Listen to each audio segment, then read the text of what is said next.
안녕하세요. 저는 30대 남자입니다. 저는 최근 말도 안 되는 일을 겪게 되어 이렇게 사연까지 보내게 됐습니다. 저는 지난 30년 동안 거의 매일 같은 꿈을 꾸며 아침에 눈을 떴어요. 꿈속에 저는 항상 아직 어린아이였고 누군가의 손을 꼭 잡은 채 사람들이 많은 인파 속을 뚫고 달려갑니다. 주변의 시끄러운 음악 소리와 사람들의 웅성거리는 소리에 어린 저는 정신이 없어요. 그러다 어떤 날은 지나가던 아저씨와 세게 부딪히기도 하고 어떤 날은 바닥에 걸려 넘어지기도 합니다. 이유는 가지각색이어도 결말은 똑같은 게 꼭 쥐고 있던 어머니의 손을 놓치고 말아요.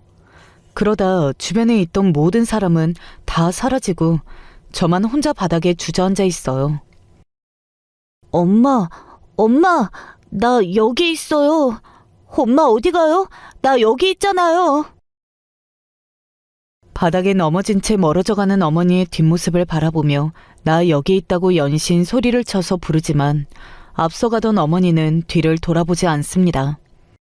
그대로 수많은 인파 속으로 사라지고 말아요. 저는 혼자가 된 채 바닥에 주저앉아 세상 떠내려가라 울다가 잠에서 깨고 맙니다. 매일 같은 꿈을 꾸는데도 꿈속의 장면이 너무도 또렷해서 꿈이 아니라 꼭 현실 같아요. 40을 앞둔 지금까지도 같은 꿈을 꾸다 보니 이제는 자기 전에 오늘은 제발 그 꿈을 꾸지 않게 해달라 기도까지 하며 잠듭니다. 그래도 소용없는 게 아무리 기도하고 용을 써봐도 어머니로 느껴지는 여자가 제 손을 뿌리치는 느낌은 항상 생생해요. 매일 꾸는데도 저는 그 장면에 놀라서 잠에서 깨고는 합니다. 어른이 된 이후에는 다 커서까지 꿈에 시달리는 게 창피해 정신과에 가서 진료도 받아보고는 했는데 소용없었습니다. 의사 선생님 말씀이 심리적인 요인이 너무 커서 그 문제가 해결되지 않으면 약물 치료로도 한계가 있다고 하더라고요. 꿈이 싫어서 수면제를 먹는 것도 하루 이틀이지 고작 꿈 때문에 매일 밤 수면제를 먹을 수는 없으니 해결 방법이 없더라고요. 사실 매일 꾸는 이 악몽은 그냥 꿈이 아닙니다. 실제로 저에게 일어났던 일을 반복적으로 꿈에서 다시 보고 있는 거예요. 지금으로부터 30년 전 저는 대전에 있었습니다. 당시에 제 나이가 5, 6살 정도였던 것 같아요. 너무 오래되고 매일 같은 꿈을 꾸다 보니 제 기억이 조금씩 와전됐을 수도 있지만 제가 기억하는 그날의 장면은 부모님과 대전 엑스포에 놀러 갔다는 거예요. 어머니와 아버지의 손을 꼭 잡고 여기저기 신기한 것들을 구경하다 지나가던 다른 아이가 크고 맛있어 보이는 솜사탕을 먹고 있는 걸 보고 부러워서 아버지에게 제가 사달라고 했던 것 같아요. 우리 아들 솜사탕 먹고 싶었구나. 아빠가 금방 가서 제일 큰 솜사탕 사올게. 엄마랑 여기 있어. 아버지의 얼굴이 또렷하게 기억나지는 않지만 제 볼을 살짝 튕기며 금방 돌아오겠다고 했던 아버지의 표정이 굉장히 인자했던 걸로 기억해요. 아, 더워. 그럼 우리 화장실 좀 가서 세수 좀 하고 올게. 저기 꿈돌이 앞에서 만나? 알았어. 그럼 시원한 것도 좀 사올게. 꿈돌이 앞에서 봐. 계절이 어땠는지 날씨가 어땠는지 기억이 나질 않지만 어머니가 날씨가 너무 덥다며 손으로 연신 부채질을 했던 게 기억이 나요. 아버지는 솜사탕을 사러 가시고 저는 어머니와 화장실에 갔습니다. 화장실 앞에는 사람들이 인사이네였고 여자 화장실은 줄까지 길게 늘어서 있었어요. 잠시 후 화장실에 다녀온 어머니와 저는 아버지를 만나기 위해 꿈돌이 앞으로 다시 가는 길이었습니다. 그런데 한참이 지나도 아버지가 안 보인다며 어머니가 주변을 두리번거리셨어요. 이 사람이 솜사탕을 직접 만들어 갔나? 도대체 어디까지 간 거야? 솜사탕 사는 줄도 많이 긴가? 어머니는 아버지를 찾으러 왔다 갔다 하시면서도 제 손을 놓지 않고 꼭 잡고 계셨어요. 그러던 중 어디선가 사람들이 소리를 지르고 웅성거리는 소리가 났습니다. 그리고 잠시 뒤 어머니께서 갑자기 잡고 있던 제 손을 놓고 어디론가 달려가셨어요. 그때였습니다. 사람들이 물밀듯 어머니와 제 사이로 달려들었고 저는 뒤로 밀리며 바닥에 넘어졌어요. 그 뒤로 기억이 나질 않습니다. 제 기억으로는 바닥에 주저앉아 연신 울다가 누군가가 저를 일으켜서 일어났던 것 같긴 해요. 그 뒤로도 저는 말도 제대로 못하고 계속 울기만 했던 것 같아요. 그래도 모르는 어른들의 도움으로 경찰서에 가긴 했는데 여러 어른들에게 둘러싸여 연신 질문을 받고 깊은 한숨 소리만 듣다가 결국은 보육원으로 보내지게 됐어요. 당시에 제가 너무 어려서 아무리 질문을 하더라도 대답할 수 있는 게 없었거든요. 기록에 보면 이름도 나이도 살던 동네도 전혀 모른다고 적혀 있더라고요. 남아있는 정보라고는 제가 발견된 장소가 대전 엑스포였고 화장실 앞이었다. 뭐 이 정도예요. 당시엔 나이가 너무 어리기도 했고 울기만 해서 저에 관한 정보가 거의 없는 상태로 보육원에 보내졌어요. 특히나 당시엔 보육원이나 고아원 시설이 미비해서 대전에서 잠깐 있다가 금방 다른 지역으로 보내졌더라고요. 워낙 어릴 때라 어떤 이유로 왜 내가 여기저기 보내졌는지는 모르겠어요. 그렇게 여기저기 이동하다 결국은 부산까지 오게 됐더라고요. 그러다 저는 부산에 있는 보육원에서 입양됐습니다. 부산에 사는 부부에게 입양됐어요. 처음 보육원에 갔을 때 제가 나이를 몰라 대충 저의 키나 몸집으로 어른들은 5, 6살로 추정해서 기록했다는데 어쩌면 어른들이 생각했던 것보다 제가 더 어렸는지도 몰라요. 양부모님께서 저를 처음 입양했을 때 또래보다 말도 잘 못하고 오줌도 잘 못 가리는 게 5, 6살보다 조금 더 어릴 수 있겠다 생각하셨다고 하더라고요. 그때는 친부모랑 떨어진 지 얼마 안 돼서 애가 불안해서 일어나 했는데 우리 집에 온 지 딱 반년 되니까 말도 곧잘하고 용변 실수도 안 하는 게 우리가 생각한 나이보다 더 어릴 수 있겠다 싶더라고. 그래, 지금 봐도 우리 아들이 키도 크고 훤칠하잖아. 어려서부터 또래보다 키가 커서 우리가 잘못 생각한 걸 수도 있지.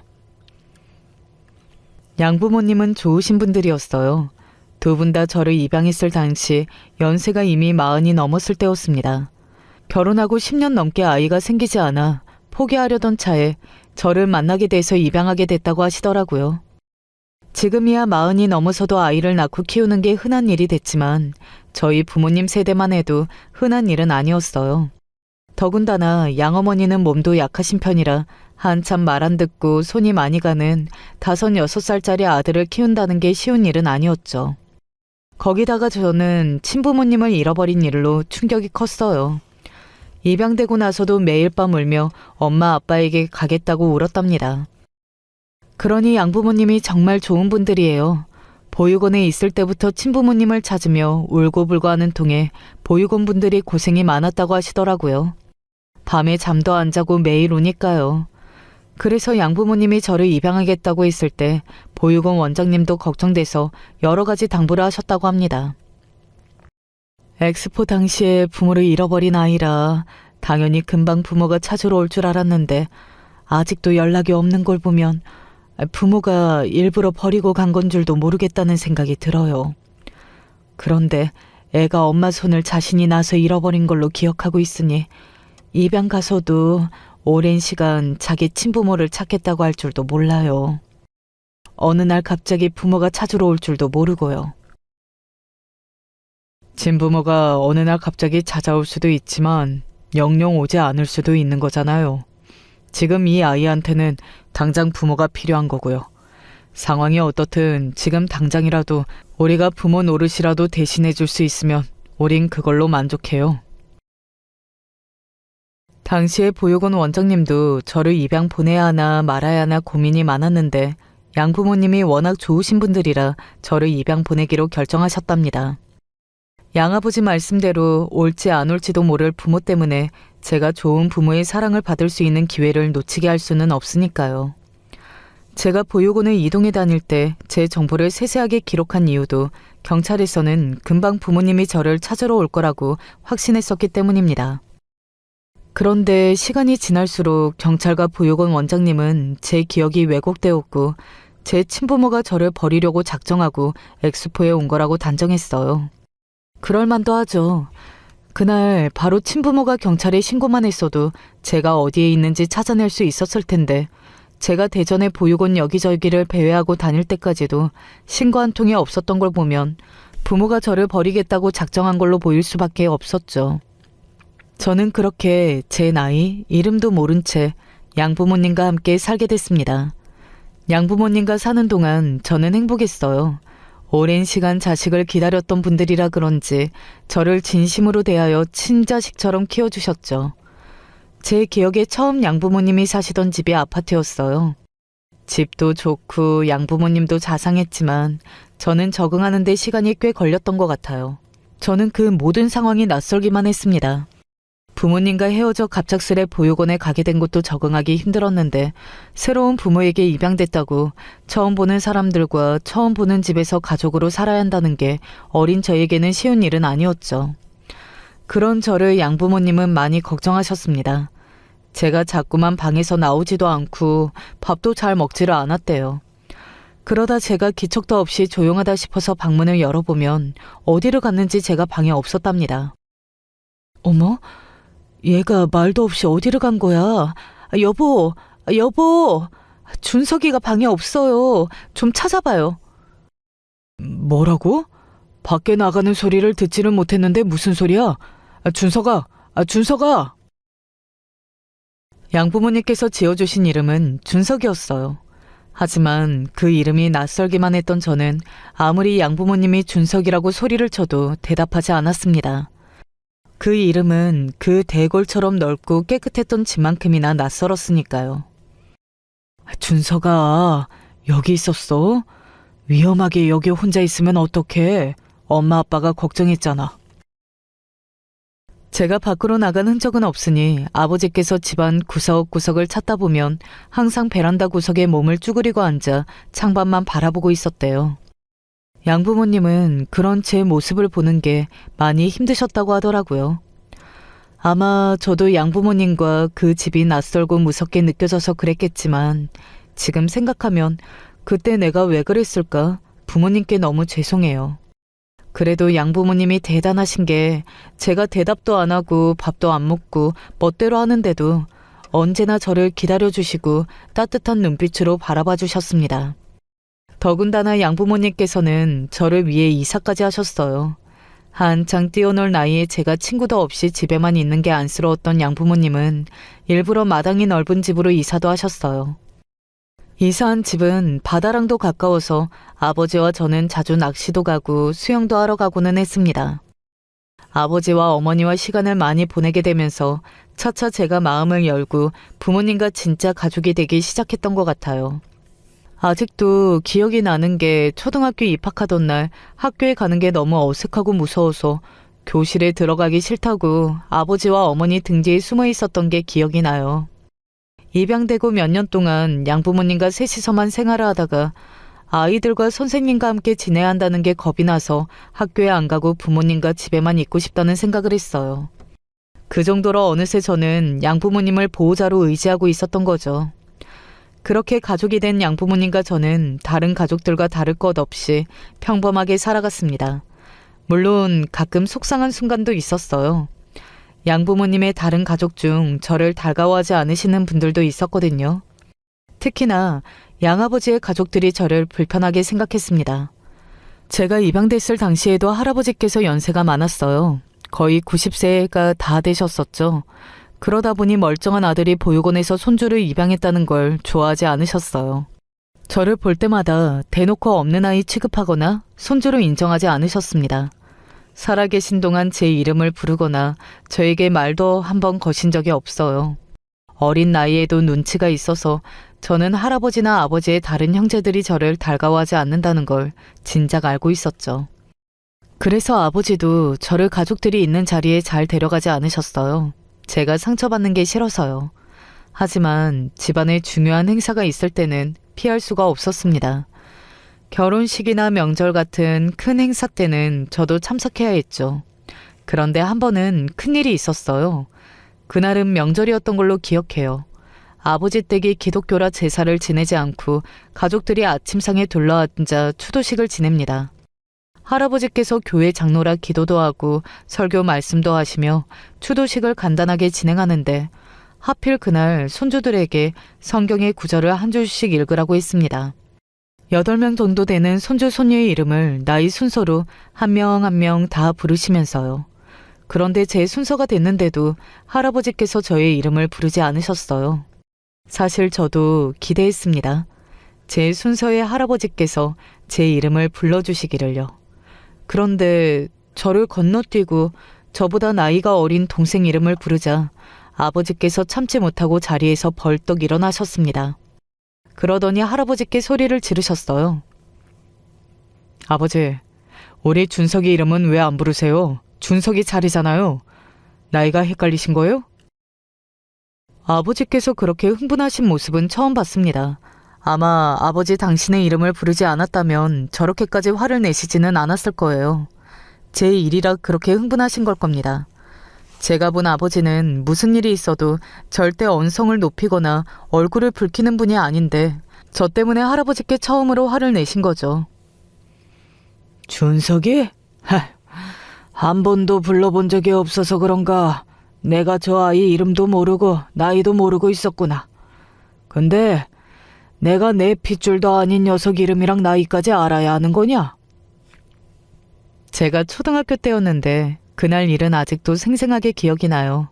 제 가슴에 비수를 꽂는 할아버지의 말씀이 끝나기도 전에 어머니께서 제 길을 손으로 막으며 밖으로 데리고 나가셨고 아버지는 들고 있던 성경책을 바닥에 세게 내려놓으며 언성을 높이셨거든요.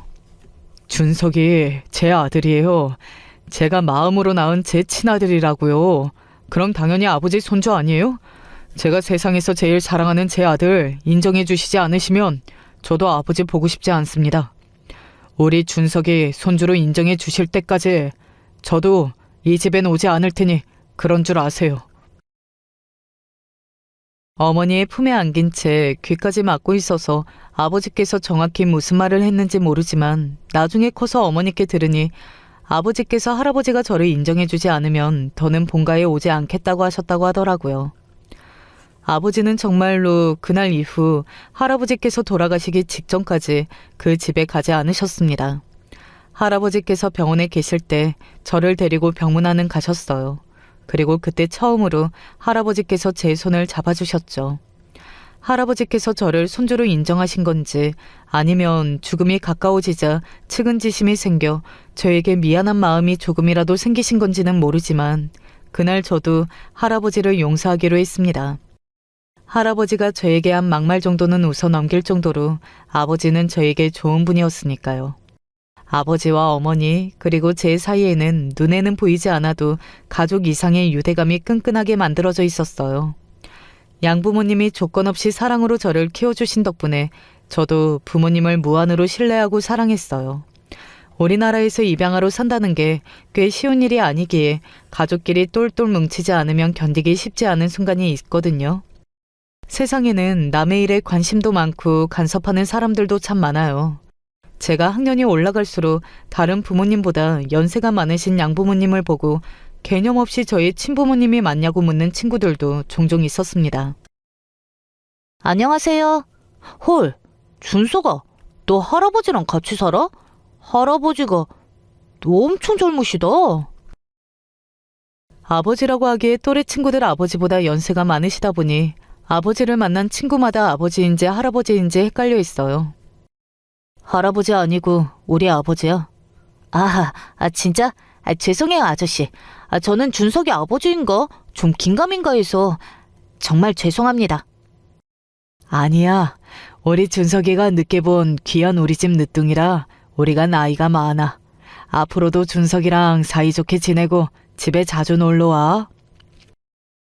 양부모님은 본인들이 나이가 많아 저에게 창피하지 않냐고 물은 적도 있었어요. 심지어 졸업식이나 입학식 때 가지 말까? 라고 물으신 적도 있었죠. 다음 날이면 우리 준석이 중학교 졸업식인데 우리가 준석이 창피하지 않게 마사지라도 좀 받으러 다니고 얼굴에 주름도 좀 없애고 해야 하는 거 아닌가? 그게 마사지 몇 번 한다고 될 일인가? 준석아, 네 친구 부모님들은 다들 젊고 흰머리도 별로 없을 텐데 그냥 졸업식 날은 엄마 아빠 가지 말까? 어차피 졸업식 끝나고 친구들이랑 밥 먹으러 간다며. 그게 무슨 말이에요. 하나뿐인 아들 졸업식인데 당연히 엄마 아빠가 와야지. 앞으로 엄마 아빠는 나 고등학교 입학식 졸업식, 대학 입학식 졸업식 다 와야 해. 은근슬쩍 빠질 생각은 하지도 마세요. 저는 연세가 많은 아버지 어머니가 전혀 부끄럽지 않았습니다. 그래서 일부러 친구들도 집에 자주 데리고 왔어요. 제 친구들을 만날 때마다 아버지 어머니가 제가 귀한 늦둥이라고 말씀해 주시는 게 저는 듣기 너무 좋았거든요. 양부모님의 무한한 사랑을 받으며 자란 저는 어디 내놔도 빠지지 않는 훌륭한 남자로 자랐습니다. 양부모님을 만난 이후 모든 게 완벽하기만 했던 제 삶에도 걱정거리가 있었어요. 부모님께서 연세가 많다 보니 너무도 빨리 제 곁을 떠나셨다는 거예요. 어머니는 원래도 몸이 약하신 편이라 면역 기능이 약하세요. 그래서 평소에 계절만 바뀌어도 감기에 쉽게 걸리고 폐렴도 자주 앓으셨죠. 그래서 저와 아버지가 항상 어머니 건강을 챙겼었어요. 그런데 10년 전 어머니께서 갑자기 쓰러지셔서 병원에 갔는데 폐에 갑자기 물이 찼다고 입원을 해야 한다고 해서 급하게 입원을 했는데 치료 도중 돌아가셨어요. 준비도 없이 너무도 갑작스럽게 어머니가 돌아가신 거라 아버지와 저는 깊은 슬픔에 빠졌습니다. 바로 그 전날까지 어머니와 저녁을 먹고 어머니가 좋아하던 연속극까지 함께 웃으며 봤었는데 채 하루도 지나지 않아 어머니가 돌아가셨다는 게 믿기지 않았어요. 하늘도 참 무심하세요. 어머니뿐만이 아니라 아버지도 너무도 제게서 빨리 뺏어가셨으니까요. 아버지는 최근에 심장질환으로 돌아가셨어요. 부모에게 버려진 아이를 자기 자식처럼 키워준 은인 같은 좋은 분들을 왜 그렇게 빨리 데려가지 못해 안달인지 모르겠습니다. 아버지는 그렇게 보고 싶다던 제가 결혼하는 모습도 보시지 못하고 돌아가셨습니다. 그런데 아버지께서 돌아가시기 직전 저는 생각지도 못했던 이야기를 듣게 됐습니다. 제 친부모님에 관한 소식을 듣게 됐어요. 아버지는 돌아가시면서 저에게 유언 한마디를 남기셨습니다. 그동안 너한테 미안해서 말을 못했는데 사실 네 친어머니일지도 모르는 사람한테 연락이 왔었다. 아버지의 말씀에 저는 너무 놀랐습니다. 아버지의 입에서 제 친어머니에 관한 이야기가 나올 줄은 상상도 못했는데 너무도 놀라웠죠. 양부모님과 산 세월이 30년 가까이 되다 보니 저에게 더는 양부모가 아니라 친부모예요. 매일 그날의 꿈을 꾼다고 해도 말 그대로 꿈일 뿐이지 저를 낳아주신 부모님의 모습은 전혀 기억도 나질 않습니다. 얼굴도 목소리도 아무것도 기억이 나질 않아요. 그래서 양부모님 앞에서 친부모님에 관해서 이야기해 본 적도 없고 제가 매일 밤 악몽에 시달리는 것도 이야기한 적이 없어요. 친부모라뇨. 저한테 부모는 아버지랑 돌아가신 어머니밖에 없어요. 진심이었습니다. 아무리 낳아준 정이 대단하다고 해도 저에게는 해당 안 되는 말이었어요. 제가 어린 시절 친부모와 헤어졌다는 걸 평생 기억하고 살기는 했지만 그분들이 나를 잃어버린 게 아니라 버린 건지도 모르겠다는 생각은 거의 매일 하면서 살았어요. 아버지가 너한테 말 안 한 게 하나 있어. 네 엄마도 모르는 이야기인데 우리 아들 이 못난 아버지를 용서해 줄래? 어느새 마른 얼굴에 깊은 주름이 가득해진 얼굴로 아버지는 눈물을 흘리셨습니다. 손에 힘도 잘 안 들어가는데도 연신 제 손을 꽉 붙잡으셨어요. 저는 그 모습이 안쓰러워 무슨 일이든 다 말씀하시라고 했습니다. 아버지가 무슨 일을 하셨든 저는 다 용서한다고요. 사실은 너 초등학교 때 서울의 경찰에서 연락이 온 적이 있었어. 엑스포에서 아들을 잃어버린 엄마가 아들을 찾고 있다고. 혹시 네가 그 아들인지 아닌지 확인하고 싶다고. 아버지의 말씀에 저는 놀라 어안이 다 벙벙했습니다. 저도 모르게 말문이 턱하고 막히고 말았어요. 저는 전혀 몰랐습니다. 친모든 친부든 이 세상에 존재하고 있다는 사실은 당연히 알고 있었지만 그분들이 저를 찾으려고 했다는 사실은 전혀 몰랐어요. 미안하다 아들아. 그때는 이미 내 아들이 되어버린 너를 누구에게도 뺏기고 싶지 않았어. 이제야 네가 울지도 않고 나랑 네 엄마를 친부모로 생각하며 마음 편하게 살고 있는데 다시 너를 혼란스럽게 만들고 싶지 않았다. 더군다나 너를 찾는 그 여자가 정신이 온전하지 않다고 하더라고. 아버지의 말씀에 저는 또 한 번 놀랐습니다. 서울 경찰서에 아들을 잃어버렸다고 신고했던 여자가 정신이 온전하지 않아 경찰에서도 신고 내용이 확실치 않다고요. 혹시나 하는 마음에 확인차 대전 경찰서에 연락했다가 아버지에게까지 연락이 닿았나 보더라고요. 정신이 온전치가 않다뇨? 왜요? 어디가 어떻게 안 좋다는데요? 정신이 온전치 않다는 소리에 저는 순간 가슴이 철렁 내려앉는 것만 같았습니다. 그분들에게도 말하지 못할 정도의 피치 못할 사정이 있는 건가 싶어서요. 나도 자세한 건 몰라. 나도 내가 이런 사람인 줄은 몰랐는데 내 이기심에 무작정 너를 뺏기기 싫어서 우린 모르는 일이라고, 너는 내 아들이라고 다신 연락하지 말라고 했거든. 다행히도 그쪽에서 포기했는지 그날 이후에 다시 연락이 오지는 않았어. 이게 다 어떻게 된 일인지 모르겠습니다. 아버지도 당황해서 말을 더듬으시기까지 하시는데 당시에 제 친모일지도 모르는 분에게 연락이 온 건 맞는 것 같더라고요. 아버지의 말씀에 저는 너무도 혼란스러웠습니다. 내 꿈에 매일 나왔던 그 여자가 정말 나를 찾아서 경찰에 신고했던 것인지, 왜 정신이 온전치 않다는 건지 하나도 이해가 되질 않았어요. 하지만 지금까지 내 인생을 책임지고 함께 해준 건 양아버지와 양어머니였습니다. 정신이 온전치 않다는 여자에게 저를 보내고 싶지 않다던 아버지의 마음도 충분히 이해할 수 있었고요. 아버지, 잘못하신 거 없어요. 내가 버려졌든 아니든 이제 그건 중요하지 않아요. 지난 30년간 저를 지키고 키워주신 건 아버지랑 어머니예요. 저는 진심이었습니다. 행여 아버지가 이보다 더 나쁜 짓을 저질렀다고 해도 저는 무조건 아버지의 편이에요. 아버지가 무슨 짓을 했다고 해도 다 이해할 수 있습니다. 물론 나를 낳아주신 부모님, 나를 대전 엑스포에 데려갔던 부모님이 어떤 분일지 궁금하고 보고 싶었던 순간도 있었어요. 하지만 그건 자식으로서의 단순한 호기심과 그리움일 뿐 저에게 아무 힘도 없는 기억일 뿐입니다. 그 기억이 사실인지도 확실하지 않을 뿐더러 어린 시절부터 그 얕은 기억이 자꾸만 저를 옥죄어서 사는 동안 괴로웠던 순간도 많아요. 솔직한 마음은 그날의 일을 차라리 아무것도 기억하지 못하면 좋겠다고 생각한 순간도 있었습니다. 그렇다면 친부모님의 존재에 대해 아예 기억하지 못했을 테니까요. 네 마음 알아. 하지만 네 기억 속에는 없어도 너를 이 세상에 나오게 한 건 그분들이잖아. 이거 그때 그 경찰서 연락처랑 주소야.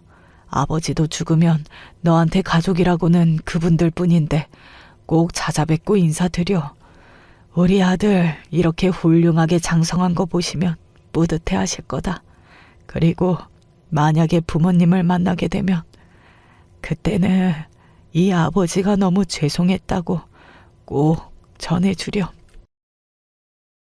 그게 아버지의 마지막 유언이었습니다. 아버지는 끝까지 혼자 남을 제 걱정을 했던 것 같아요. 그래서 친부모님이라도 찾았으면 하신 거죠. 저는 아버지를 품에 안고 얼마나 울었는지 몰라요.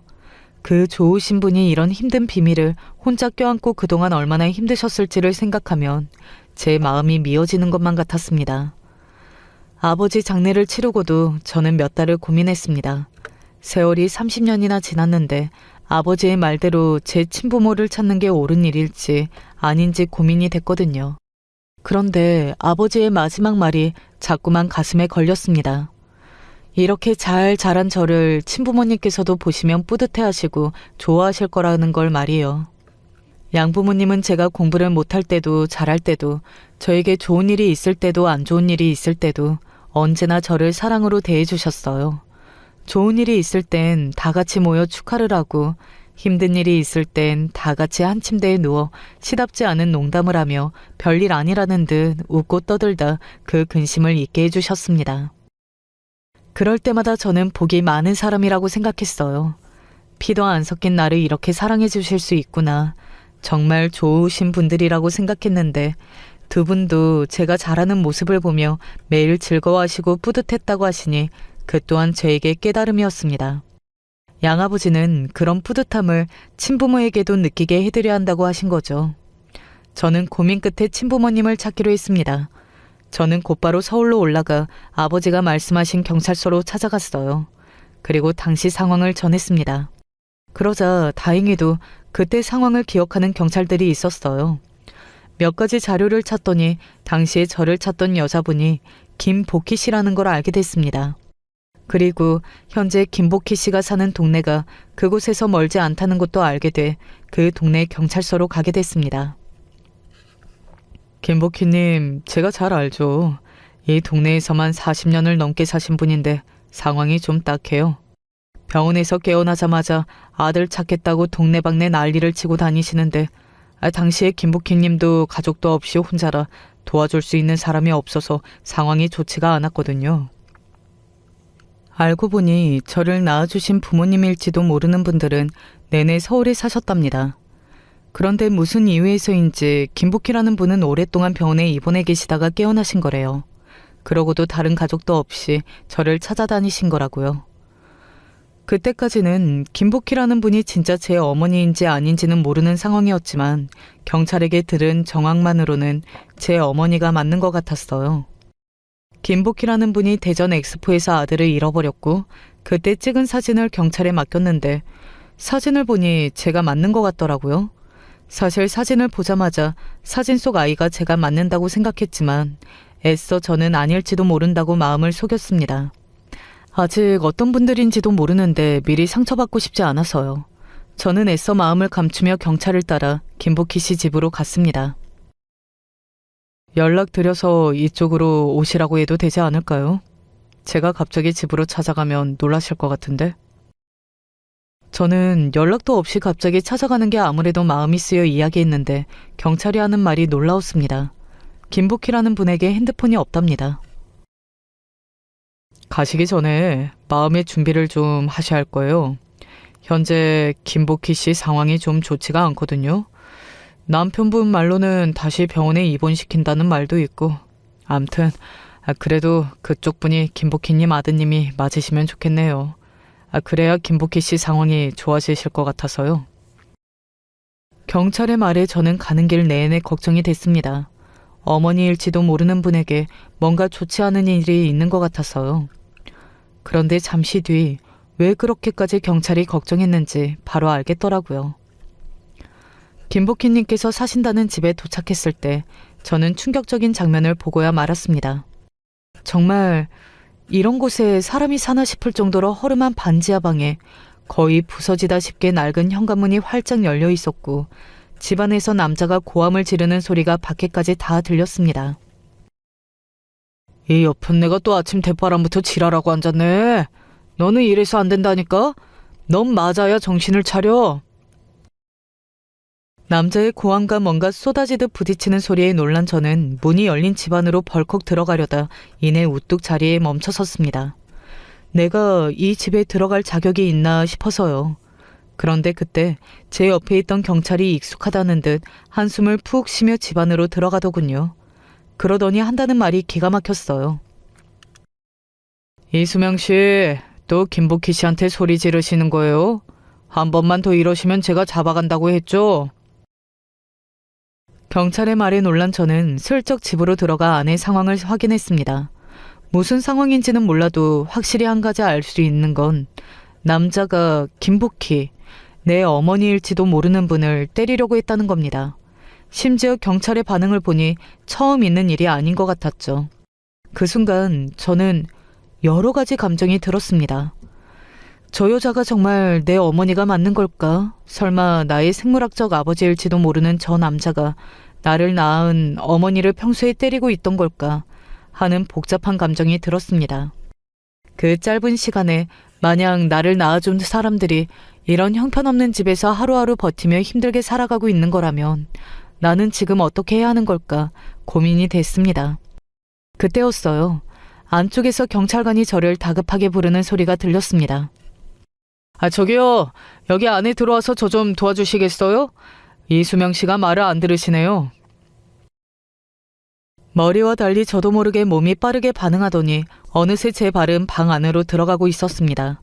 그리고 제 눈앞에 펼쳐진 광경은 저를 경악하게 만들었어요. 집안은 엉망이었습니다. 남자가 평소에도 화가 나면 물건을 던지고 부쉈는지 멀쩡한 가구랑 물건이 하나도 없더라고요.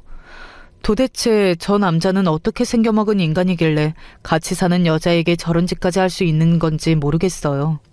경찰이 와서 말리는데도 남자는 술에 잔뜩 취해 행패를 부리고 있었습니다. 네가 감히 내 집에서 네 전남편 제사를 지내? 이보쇼, 경찰 양반. 세상에 아무리 요지경이라도 내가 이런 여편네를 데리고 살아야겠습니까? 30년 전에 죽은 전남편 제사까지 내 집에서 지내는 년을 데리고 살아야겠냐고. 알고 보니 김복희 씨는 재혼했나 보더라고요. 지금의 남편 몰래 전남편 제사를 지내려고 하다가 하필이면 술에 취한 남편한테 걸린 거였죠. 남자의 말에 정신을 차리고 보니 한쪽 벽에 작은 제사상이 차려져 있었습니다. 그리고 김복희 씨의 전 남편 영정사진이 상위에 올려져 있었어요. 그 순간 저는 정신이 번쩍 들었습니다. 영정사진 속에 밝게 웃고 있는 남자의 모습이 너무도 낯이 익었거든요. 영정 속 남자는 저를 낳아주신 친아버지였어요. 그날 꿈돌이 앞에서 만나자며 세상에서 제일 큰 솜사탕을 사오겠다고 밝게 웃으시던 바로 그 아버지요. 드라마나 영화에서 이런 순간이 나오면 저도 말도 안 된다며 믿지 않았었는데 제가 직접 겪고 나니 이런 일이 진짜 있구나 싶었습니다. 말로 표현할 수 없지만 30년 만에 벌어진 당시의 상황이 모든 게 다 머릿속에 짜맞춰지는 기분이었어요. 엑스포에 왔다며 양쪽에서 제 손을 잡으며 즐거워하시던 부모님의 모습이 그대로 그려졌습니다. 아무리 그래도 집안을 이 꼴로 만들고 몸도 성치 않으신 아내분에게 막말하시면 돼요. 아내분 손님도 오셨는데 그만 좀 하세요. 경찰의 말에 남자는 흥분을 가라앉지 않으며 이 여편네한테 손님은 무슨 손님이라며 소리를 질렀습니다. 여기 부산에서 오셨는데 김복희 씨가 30년 전에 대전에서 잃어버렸다는 아드님일지도 몰라요. 혼란스러움에 어쩔 줄 몰라 하고 있던 저를 경찰이 소개했습니다. 그런데 그 순간 남자가 모진 소리라 하며 소리를 지를 때도 표정의 변화라고는 없이 가만히 있던 김복희 씨가 경찰 입에서 나온 아들일지도 모른다는 말에 고개를 번쩍 들어 자리에서 벌떡 일어났습니다. 그러더니 저에게 천천히 다가왔어요. 그리고는 제 얼굴을 빤히 올려다봤습니다. 순간 저도 김복희 씨의 얼굴을 천천히 바라보았습니다. 조금 전 봤던 영정사진처럼 김복희 씨의 얼굴에서 30년 전 보았던 익숙한 모습을 발견하게 될까 싶어서요. 그때였습니다. 제가 거부할 수도 없을 정도로 빠르게 김복희 씨의 손이 제 얼굴에 닿았습니다. 그리고 그녀의 눈동자엔 금세 눈물이 가득 찼어요. 아들, 우리 용석이가 이렇게 돌아왔구나. 아이고, 우리 아들 도대체 어디에 있었어? 용석이라는 이름을 들은 순간 제 안에 있던 모든 감정이 산산이 부서지고 말았습니다. 저를 이 세상에 있게 한 친부모님을 그리워하고 원망했던 그 모든 감정이 한순간에 바닥으로 쏟아지고 말았어요. 그리고 그 손가락이 제 피부에 닿자마자 알겠더군요. 지금 제 얼굴을 어루만지는 바로 이 손가락이 제 어머니의 손가락이라는 걸 단번에 알 수 있었습니다. 저도 모르게 어머니의 어깨를 세게 감싸 안았어요. 그리고 그 익숙한 향기에 머리를 파묻었습니다. 아이고, 이제 하다하다 뭐 아들? 지랄이 아주 풍년이다 풍년이야. 이 여편네 오늘 너 죽고 나 죽자. 밤새도록 먼지 나게 맞아보자고. 감동적인 순간도 잠시 남자의 만행에 제 신경이 바짝 곤두섰습니다. 술에 취한 몸을 비틀거리며 어머니에게 달려드는 남자를 저는 세게 밀어냈어요. 그러자 남자가 술에 취한 몸을 가누지 못하고 결국 바닥에 넘어졌습니다. 아이씨, 이 새끼가 감히 내 몸에 손을 대? 너 죽고 싶어? 얼마나 술을 먹고 살았는지 몸 가죽에 붙은 거라고는 지방 덩어리밖에 없는 추잡한 인간이 이겨보겠다고 버둥거리는 꼴이 우스웠습니다. 이런 인간 곁에 어머니를 이대로 놔둘 수는 없었어요. 이수명 씨, 그만하세요. 이분이 누군 줄 알고 그래요. 괜히 후회할 짓 하지 말고 그만 정신 차리고 저랑 같이 서로 가요. 일이 커질까봐 경찰이 불안해하며 남자를 진정시키려고 했지만 남자는 아랑곳하지 않았습니다. 심지어 저를 죽여버리겠다고 난동을 피웠어요. 저 새끼가 누군지 내가 알게 뭐야. 오늘 내가 너희 모자 다 죽이고 감옥에 가두고 만다. 아직도 상황 파악이 안 되는지 남자는 그 몸을 하고는 다시 저에게 달려들려고 했어요. 그 순간 어머니가 작은 몸으로 제 앞을 가로막고 섰습니다. 그만해. 내 아들 몸에 손 하나라도 까딱했다간 내가 너 죽여버릴 거야. 어머니의 촉이라는 게 이런 걸까요? 시간이 30년이나 흘렀는데도 어머니는 저를 알아보고 곧바로 아들이라고 불렀어요. 그 모습을 보고 나니 이분이 나를 일부러 그 먼 대전에 버리고 오지는 않았겠다라는 확신이 들었습니다. 뭐? 네가 나를 죽여? 이 미친 여편네가 아주 아들 새끼 좀 봤다고 정신을 못 차리네. 오냐? 어디 누가 먼저 죽이나 한번 해보자. 남자는 옆에 있던 의자를 들어 어머니를 내려치려고 했습니다. 그 순간 저는 남자 손에 들린 의자를 뺏어서 바닥에 내던졌어요. 그러고는 남자를 쏘아보았습니다. 미친 건 당신이지. 내 말 잘 들어. 내가 이 집에서 나가는 순간 당신 감옥에 바로 쳐넣어버릴 거니까 기대해.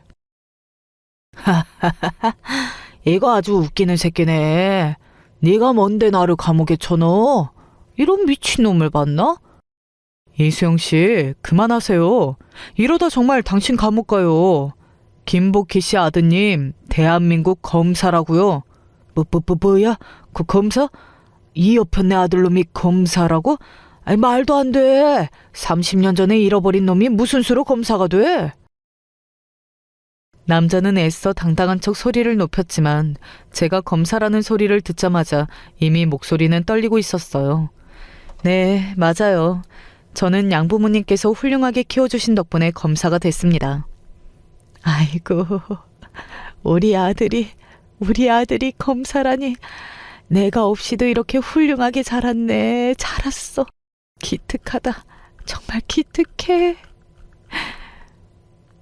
어머니는 마치 어린 자식을 위로하듯 제 등을 천천히 어루만지며 토닥여 주셨습니다. 잠시 후 저는 어머니를 모시고 그 집을 나왔어요. 그리고 경찰서로 가서 절차에 맞게 그 알코올 중독자 새끼를 고소했습니다. 잠시 그 남자를 경찰에게 맡기고 어머니와 이야기를 나눴는데 그날 대전 엑스포에서 저와 어머니가 어쩌다 헤어지게 됐는지 자세하게 듣게 됐어요. 화장실에서 나올 때까지 어머니와 제가 손을 붙잡고 있던 게 꿈이 아니라 사실이었더라고요. 꿈돌이 앞에서 아버지를 찾아 두리번거리던 중 어머니는 사람들이 모여 소리를 지르고 있는 모습을 보았답니다. 어머니는 무슨 일이 있길래 사람들이 저렇게 많이 모여들 있나 싶어서 발꿈치를 세워 확인했는데 글쎄 사람들이 모여있던 곳에 제 아버지가 누워 있었대요. 그것도 얼굴에 피가 범벅이 된 상태로요. 그 모습에 너무 놀란 어머니는 제 손을 놓친 것도 모르고 울분을 토해내며 아버지에게 달려간 겁니다. 그때부터 저와 부모님의 인생이 꼬이기 시작한 거예요. 알고 보니 아버지는 솜사탕을 사러 갔다가 소매치기를 만났답니다. 지갑을 뺏기지 않기 위해 실랑이를 벌이던 중 당황한 소매치기가 가지고 있던 흉기로 아버지를 공격한 거죠. 아버지는 그 자리에 바로 쓰러지셨고 출혈 과다로 그 자리에서 사망했습니다.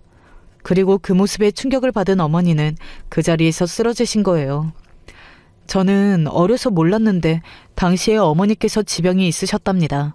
당시에는 간질이라고 부르던 병이었는데 현재는 뇌전증이라고 불려요. 아버지의 모습에 충격을 받은 어머니는 그 자리에서 발작을 일으켰고 바로 바닥에 쓰러져 정신을 잃은 겁니다. 더군다나 바닥에 쓰러지면서 어머니께서 머리 크게 부딪히며 다쳤다네요. 그 사람이 많은 행사장에서 부모님 두 분이 모두 쓰러진 채 병원에 실려갔으니 제가 그 자리에 있다는 걸 안 사람은 아무도 없었을 겁니다. 지금처럼 CCTV가 흔했던 시절이면 몰라도 그 시대에는 작고 어린 저의 존재를 아무도 알 수 없었던 거죠.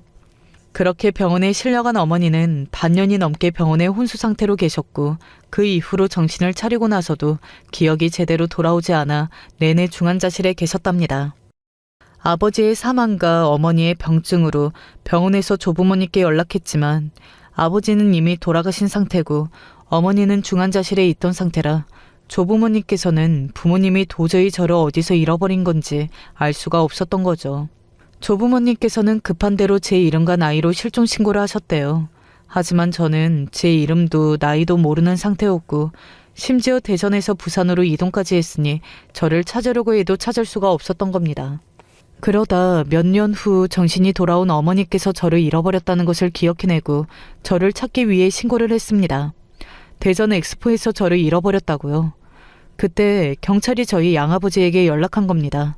물론 양아버지께서 그런 일 없다고 화를 내시는 바람에 어머니를 만날 수 없었지만요.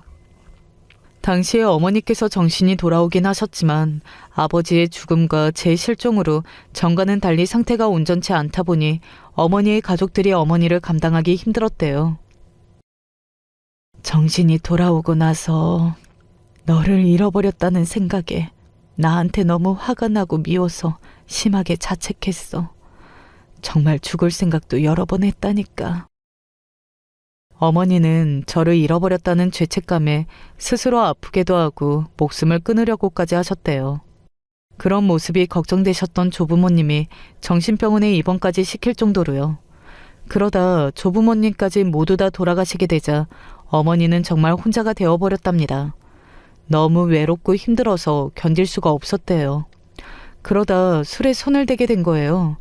정말 그때가 너무 힘들고 외로워서 하루도 빼놓지 않고 매일 술을 드셨답니다. 그러다가 지금의 남편까지 만난 거고요. 내가 스스로 내 인생을 망친 거라. 저 인간이 내 돈을 다 날리고 두들겨 맞아도 이게 다 내 팔자다 생각하고 살았어. 근데 이제 아니야. 우리 아들 널 찾았으니까 나도 더는 저 인간하고 안 살아. 이제 정말 변할 거야. 어머니는 평생 어떻게 해도 저를 찾을 수 없을 거라 생각에 자신을 괴롭히며 사셨답니다. 그래서 저런 거지 같은 인간이랑 살면서도 자신의 업보라고 생각하고 견디고 사셨대요. 저에게 저지른 죗값을 받는 거라 여기면서요. 네가 어디서 살고 어떻게 있는지도 모르는데 내가 어떻게 좋은 집에서 맛있는 거 먹으며 편하게 살 수가 있었겠어. 어머니는 제 걱정에 제대로 먹지도 자지도 못하며 유령처럼 사셨답니다. 그 이야기를 듣는데 눈물이 나서 참을 수가 없었어요. 그동안 저는 오로지 제 생각만 했어요. 어리석은 마음에 친부모가 나를 버렸다고만 생각하면서 원망만 했습니다. 이런 사연이 있을 거라고는 전혀 예상 못하고요. 그날 이후 어머니를 부산으로 모셔왔어요. 제가 현재 부산에 있는 직업에서 근무하고 있거든요. 함께 지내며 지난 30년간 어머니가 어떻게 살아왔는지 듣는데 어머니의 인생이 너무도 기구하고 서글퍼요. 특히나 안 그래도 힘든 어머니의 인생에 거지 같은 놈이 끼어들어 더 엉망으로 만든 지난 몇 년을 생각하면 가슴이 찢어질 것 같습니다. 마음 같아서는 제가 어머니의 지난 30년을 몽땅 다 보상해드리고 싶었지만 현실적으로는 지난 몇 년 동안 거지 같은 인간과 사시며 피해본 어머니의 인생만이라도 보상해드리기로 했습니다. 저는 곧장 그 인간이 어머니에게 저지른 만행들을 하나하나 다 조사해서 고발했습니다. 어머니와 재혼한 이후 어머니께서 조부모에게 받은 재산을 도박과 불법 투자로 다 날려먹은 것과 어머니께 수시로 퍼부었던 매질과 폭언들을 조사하여 엄격히 처벌해 주실 것을 판사님께 호소했습니다. 현재 재판은 거의 끝나가고 있고 판결만 거의 남은 상태예요. 이미 어머니의 재산을 마음대로 쓰다 날린 것만으로도 징역은 거의 확정이에요. 어머니께서 조부모님께 물려받은 건물까지 자기 마음대로 계약서를 위조해 팔아버렸더라고요. 물론 제 목표는 그 인간이 살아서는 감옥에서 나오지 못하게 하는 거지만 아직 징역이 몇 년이 확정될지 기다리는 중입니다. 그 추악한 인간을 감옥에서 썩게 하는 일도 중요하지만 현재 저와 어머니는 그것보다 더 중요한 일을 하고 있어요. 우리가 지난 30년간 못했던 추억들을 하나하나 쌓기 위해 바쁘게 지내고 있습니다. 어머니는 저희 양부모님께 너무나도 감사하다며 최근엔 어머니와 함께 양부모님 묘지에 다녀왔습니다. 양아버지께서 그때 어머니를 만나지 못하게 한 걸 평생 미안해했다는 말에 어머니는 양아버지의 묘지 앞에서 펑펑 눈물을 쏟으셨지만 이내 양아버지를 용서해 주셨어요. 저를 이렇게 훌륭하게 키워주신 것만으로도 감사하다고 하시면서요. 그리고 얼마 뒤 아버지의 묘지에도 다녀왔습니다. 그리고 함께 바다에 가서 사진도 찍고 물놀이도 했어요. 이번 여름 휴가에는 어머니가 버킷리스트로 꿈꾸던 터키에도 함께 여행 가기로 예약도 했습니다. 아버지가 살아생전에 터키에 가고 싶다는 말을 많이 하셨다고 하시더라고요. 어머니와 제가 앞으로 함께 할 수 있는 시간이 얼마나 남았는지는 모르지만 조급해하지 않고 하루하루를 매우 소중하게 써내려갈 생각입니다. 저와 어머니와 하고 싶은 게 너무 많아요. 하지만 어머니는 매일 저녁 퇴근하고 집으로 돌아오는 제 얼굴을 보는 것만으로도 너무 행복하다고 하셨습니다. 돌아가신 양아버지의 말씀이 맞았습니다. 어머니는 제가 이렇게 건강하게 자란 모습을 보시고는 지난 30년을 모두 다 보상받았다며 좋아하셨어요. 아직 40년도 채 살지 않은 젊은 인생이지만 저는 지난 시간이 하루도 버릴 것 없이 뜻깊었다고 생각해요. 저에게는 의미가 없는 날이 하루도 없었거든요. 여러분께서 앞으로 남은 제 인생도 어머니와 영원히 행복할 거라고 응원 좀 댓글에 많이 남겨주세요. 저와 어머니에게 큰 힘이 될 것 같습니다. 지금까지 제 인생 이야기 들어주셔서 감사해요. 여러분의 가정도 언제나 편안하시길 바라겠습니다. 안녕하세요. 나이가 먹으면 자식 농사가 인생을 평생 좌우한다고들 하는데 여러분들은 어떠신가요? 자식 농사 잘 지으셨나요? 부모로서 해준 게 없어서 죄인이었지만 정말 아들이 이렇게까지 막 나갈 줄은 몰랐습니다. 아들 녀석들 생각하면 저도 남편도 고개를 들 수가 없습니다.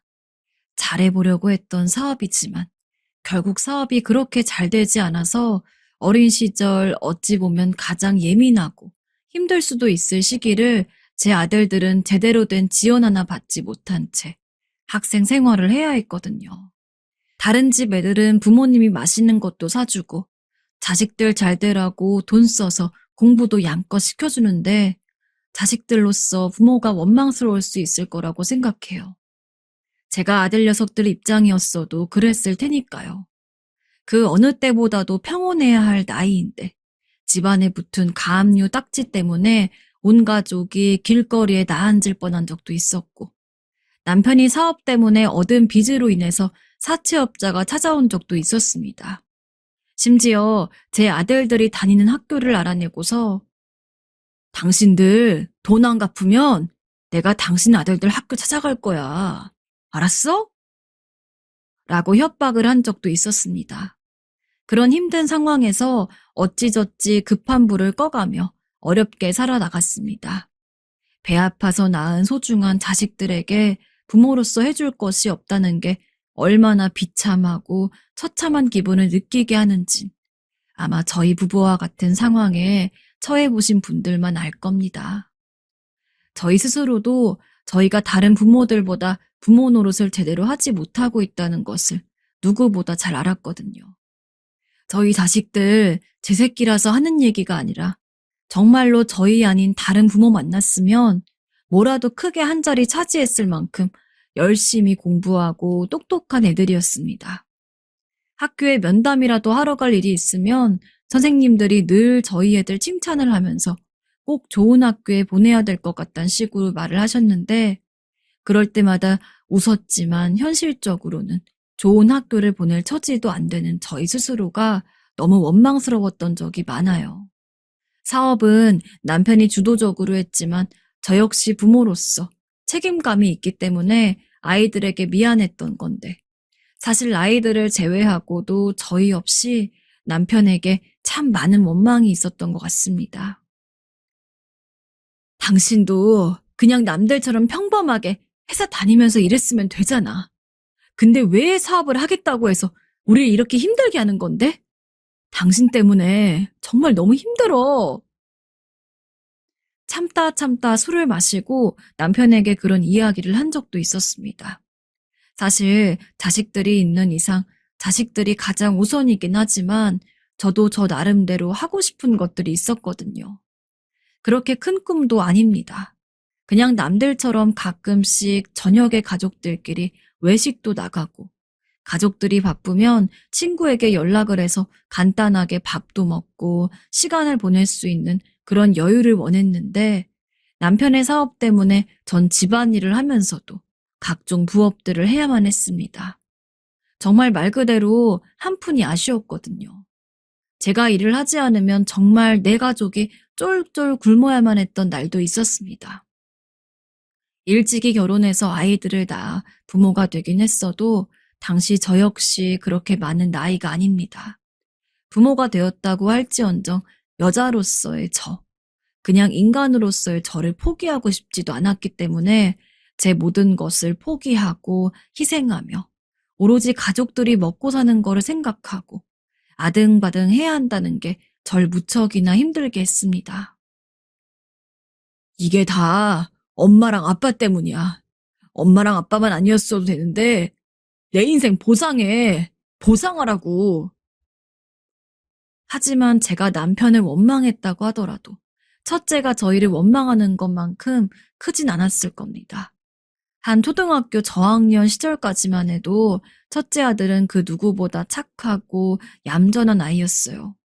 보통 남자애들은 어디 나가면 매일같이 시끄럽게 뛰어다니고 누군가를 괴롭히고 장난치고 그런 경우가 많았는데 제 아들은 여느 여자애들보다도 얌전했거든요. 게다가 학교에서 시키는 대로 공부도 잘하고 선생님 말도 잘 듣고 정말 말 그대로 칭찬할 거리만 많은 아들이었습니다. 하지만 그런 아들이 중학교에 들어가기 시작하더니 사춘기가 왔는지 이제 점점 저희 집에 대한 불만을 내놓기 시작했어요. 왜 나는 영미이네처럼 좋은 문제집 못 쓰는데? 나도 좋은 필기구 쓰고 싶어. 이딴 거 말고 나도 사줘.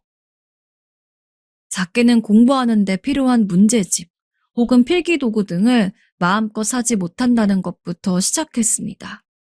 사실 저희 아들 진짜 공부 잘했거든요. 부모님 면담을 갈 때 선생님들이 괜히 띄워주려고 없는 말을 한 게 아닌 게 학생회장도 했었고 매번 학기마다 성적표를 받아오면 1등, 2등을 놓치지 않는 것이 저희 첫째였습니다. 그래서 저도 첫째를 생각하면 참 미안한 게 많았어요. 이렇게 공부를 잘하는데 내가 그리고 남편이 조금만 더 여유가 있었다면 여기에 날개를 달아줄 수도 있지 않았을까 하는 마음이죠. 첫째 아들이 직접적으로 불만을 내뱉기 시작하면서부터는 그 미안함이 더욱더 커졌습니다. 첫째는 꾸준히 공부를 열심히 했지만 점점 시간이 갈수록 저희 집에 대한 불만과 자신이 지원을 받지 못하는 환경에 대해서 짜증을 내고 속상해하는 일이 많아졌어요. 엄마, 아빠, 너무 신경 쓰지 마세요. 형도 진심으로 하는 얘기 아닐 거예요. 그냥 화가 나서 엄마, 아빠한테 화풀이를 하는 거지. 그나마 이렇게 미안한 것들이 많은 상황에서 큰 위안이 된 것이 있다면 바로 둘째였습니다. 둘째도 첫째만큼 공부를 잘하는 아이였어요. 물론 성적 자체만 보면 첫째보단 조금 못할 수도 있었지만 둘째도 충분히 반아이들, 그리고 전교를 통틀어서 봤을 때 우등생이라고 불릴 만한 성적을 매번 받아왔죠. 사실 첫째도 별다른 지원을 받지 못하는 상황에서 둘째라고 여유 있게 공부를 할 수 있었던 건 아닙니다. 둘째도 문제집은커녕 아주 가끔씩은 남들이 버린 문제집을 주워가지고 와서 답을 지운 뒤 그 위에 다시 문제를 푸는 식으로 공부를 해야 하기도 했어요. 부모로서 그 모습을 보는데 마음이 얼마나 찢어졌겠습니까? 첫째한테 미안한 만큼 둘째한테도 미안했어요. 그러나 둘째는 첫째와 조금 달랐습니다. 둘째는 저희 집이 가난할 수도 있다는 것을 인정하고 오히려 저와 남편을 위로하는 쪽이었어요. 자기는 꼭 세 문제집, 좋은 공부 안 해도 괜찮다고 지금 이대로도 좋다고 말이죠. 엄마, 아빠, 저희한테 미안해하지 마세요. 전 지금 상태도 만족해요. 공부하는데도 무리 없고요. 그냥 엄마, 아빠가 건강하게 계시다는 거, 그 자체만으로도 좋아요. 언젠가는 어버이날 이런 말을 편지에 쓰기도 했어요. 자식으로서 부모를 위로하기 위한 말이라는 건 압니다. 그러나 많이 부족했던 부모인 저는 둘째 아들이 위로 삼아라도 한 말에 정말로 큰 위안을 받고서 버텨낼 수 있었어요. 물론 둘째가 조금 더 어른스럽다고 해서 첫째가 저희에게 불만을 토로하는 것을 한 번도 나쁘게 본 적은 없습니다. 부모 마음이란 그런 거니까요.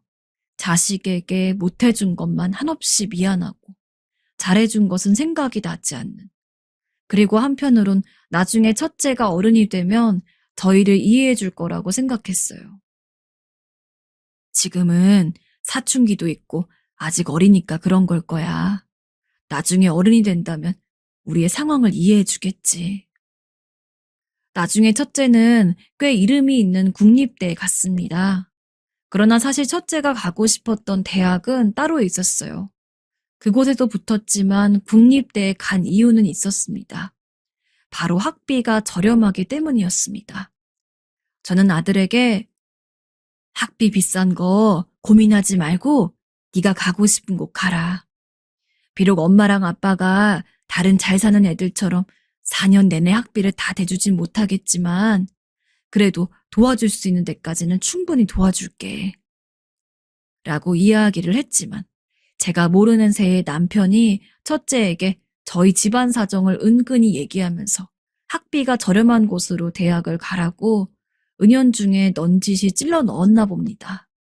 그리고 첫째 아들은 그런 말을 들은 상황에서 그냥 자기 욕심만을 부릴 수가 없어가지고 가장 가고 싶었던 대학을 포기하고 학비 하나만을 보고서 국립대에 온 것이죠. 전 당연히 이후에 남편한테 뭐라고 했어요.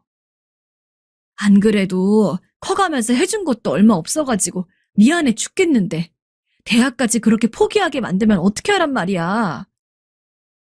아이, 국립대도 나쁘지 않아서 그랬지. 물론 남편이 그렇게 강요 아닌 강요를 할 만한 상황이었다는 건 맞습니다. 진짜 그 당시 저희는 정말 길거리에 나앉지만 않았지 거진 그것과 비슷한 생활을 했거든요. 남편은 새벽같이 일어나서 밤늦게까지 일을 하고 어떤 때는 일을 하느라 집으로 돌아오지 않는 날도 있었습니다. 전 저대로 애들도 보고 집안일을 하고 부업을 했죠. 그러나 아무리 그 상황이 이해가 되는 상황이라고 한들 졸지에 자기가 원하는 대학을 포기당해야 했던 첫째 입장에선 이 모든 것들이 그리 곱게 보이지 않았을 겁니다. 첫째는 대학에 가고 나서도 집에 오면 늘 부르퉁한 얼굴로 저에게 인사를 하는 둥 마는 둥 하고 방에 들어갔고 틈만 나면 나는 엄마랑 아빠 때문에 내가 원하는 대학도 못 갔어. 내 인생 어떻게 할 거야? 책임져. 물어내라고.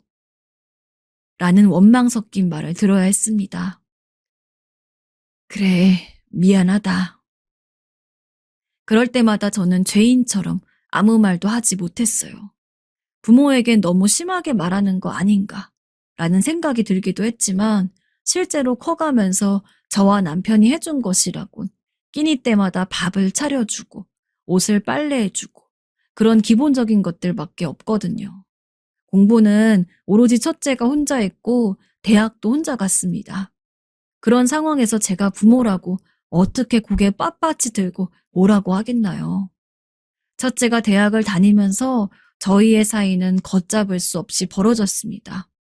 첫째는 집에 들어오긴 했지만 어느 때는 친구네 집에서 자는지 연락도 안 오고 무단으로 외박을 하기도 했고 어떤 날엔 술에 잔뜩 취해서는 비틀비틀거리며 집에 돌아오는 날도 있었어요.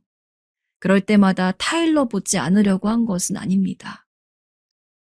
술 먹고 길거리 다니면 위험해. 그만 먹고 마음 좀 달리 먹어라. 응? 나한테 신경 꺼. 그러나 아들은 어떤 상황에서든 저와 남편과 이야기하고 싶어 하지 않았어요. 난 빨리 졸업하고 결혼해서 이 집 나갈 거야. 이 지긋지긋한 집이 내 발목을, 아니, 내 인생을 붙잡는 것 같아. 언제나 이런 소리만을 반복했죠. 그리고 정말로 말이 씨가 된 건지 아들은 졸업을 하자마자 바로 취직을 하더니 거의 1년 만에 결혼을 할 사람이라고 여자를 하나 데려왔습니다. 얼굴도 꽤 예쁘고 지적인 이미지에 실제로 직업도 괜찮더군요. 게다가 집안이 어마어마했어요. 여자 쪽 부모님이 사업을 크게 하시는 데다가 여자 쪽 조부모는 강남 쪽에 노른자 땅을 많이 가지고 있어서 매달 월세 받는 것만 엄청나다고 하더라고요. 저희 집 형편에 설마 아들이 그런 여자를 며느리라고 데려올 줄은 몰라서 솔직히 소개를 받으면서도 얼떨떨했습니다. 아무튼 그렇게 만나서 이야기를 나누는데 아들이 그러더군요. 결혼하게 되면 난 이 사람 쪽 집에 들어가서 살 거야. 물론 둘이 그렇게 이야기를 해서 좋다고 하고 합의가 된 상황이면 저나 남편이 할 말은 없지만 전 내심 아들이 그래도 신혼집을 따로 꾸려가지고 자기 아내와 따로 살길 바랬습니다. 그러나 아들은 무조건 대릴 사위로 들어가겠다고 했죠.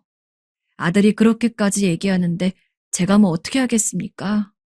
결국 결혼을 허락했고 둘은 얼마 안 가서 결혼식을 올렸습니다.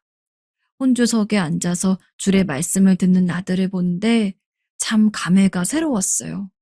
그래도 부모가 아무것도 못 해준 것 치고 이렇게 혼자 올바르게 씩씩하게 커가지고 좋은 여자도 만나서 장가도 가는구나 싶어가지고요. 그런데 결혼을 한 뒤 이상한 일이 생겼습니다. 아들이 너무 심각하게 연락을 안 하는 겁니다. 원래도 살갑게 연락을 하는 스타일의 아들은 아니었습니다.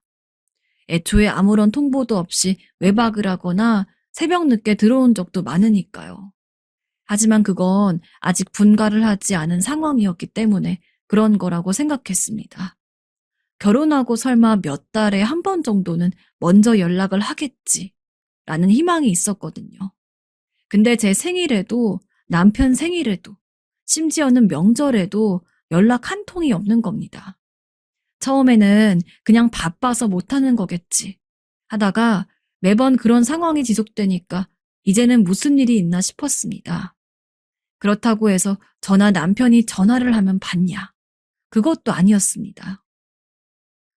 우리 민성이가 왜 이렇게 전화를 안 받지? 걱정되게. 여보, 왜 그럴까요? 아들이랑 연락이 안 되니 저와 남편도 당연히 걱정이 이만저만이 아니었죠. 혹시나 무슨 일이라도 있어가지고 연락을 못하는 걸까봐 전전긍긍했습니다. 나중에는 경찰에 신고할까도 진지하게 고민했어요. 왜냐하면 언제부턴가는 며느리조차 문자 답장이 없었기 때문에 진짜 큰일이라도 생긴 것 같았으니까요. 하지만 얼마 안 가서 둘째 덕분에 첫째가 왜 연락을 받지 않았는지, 연락을 하지 않았는지 알게 되었습니다. 형이 그동안 많이 힘들었나 봐. 하지만 아무리 그래도 그렇지. 어떻게 엄마랑 아빠한테 이런 식으로 나올 수가 있는 거야? 어린 시절부터 저희를 무척이나 원망했던 첫째는 이 결혼이 저희로부터 벗어날 하나의 디딤돌이 되었던 것 같아요. 그래서 마침 대릴 사위를 원했던 여자친구 부모님의 말에 따라서 본인이 여자 쪽 친정에 들어가서 살면서 자연스럽게 저희와 떨어진 거죠. 애초에 연락도 하고 싶지 않아서 떨어져 살고 싶어서 결혼을 하고 나간 첫째가 굳이 저에게 연락을 할 이유가 없었던 겁니다. 그 말을 듣고도 처음에는 믿기지가 않았습니다. 아무리 첫째가 저희를 원망하고 미워했다지만 그래도 부모와 자식 사이인데 정말 그런 이유 때문에 저희와 연을 끊은 거라고 생각하고 싶지 않았거든요. 그래서 저와 남편은 기다렸습니다. 분명히 언젠가는 아들이 먼저 저희에게 손을 내밀 날이 있을 거라고요. 그러나 한 해, 두 해 시간이 가더라도 전혀 달라지는 게 없었습니다. 첫째는 여전히 연락을 하지 않았고 며느리 역시 전화를 받지 않았습니다.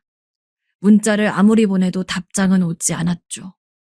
어느 날은 답장이 와보니 제발 연락하지 마세요. 나한테 부모는 없습니다.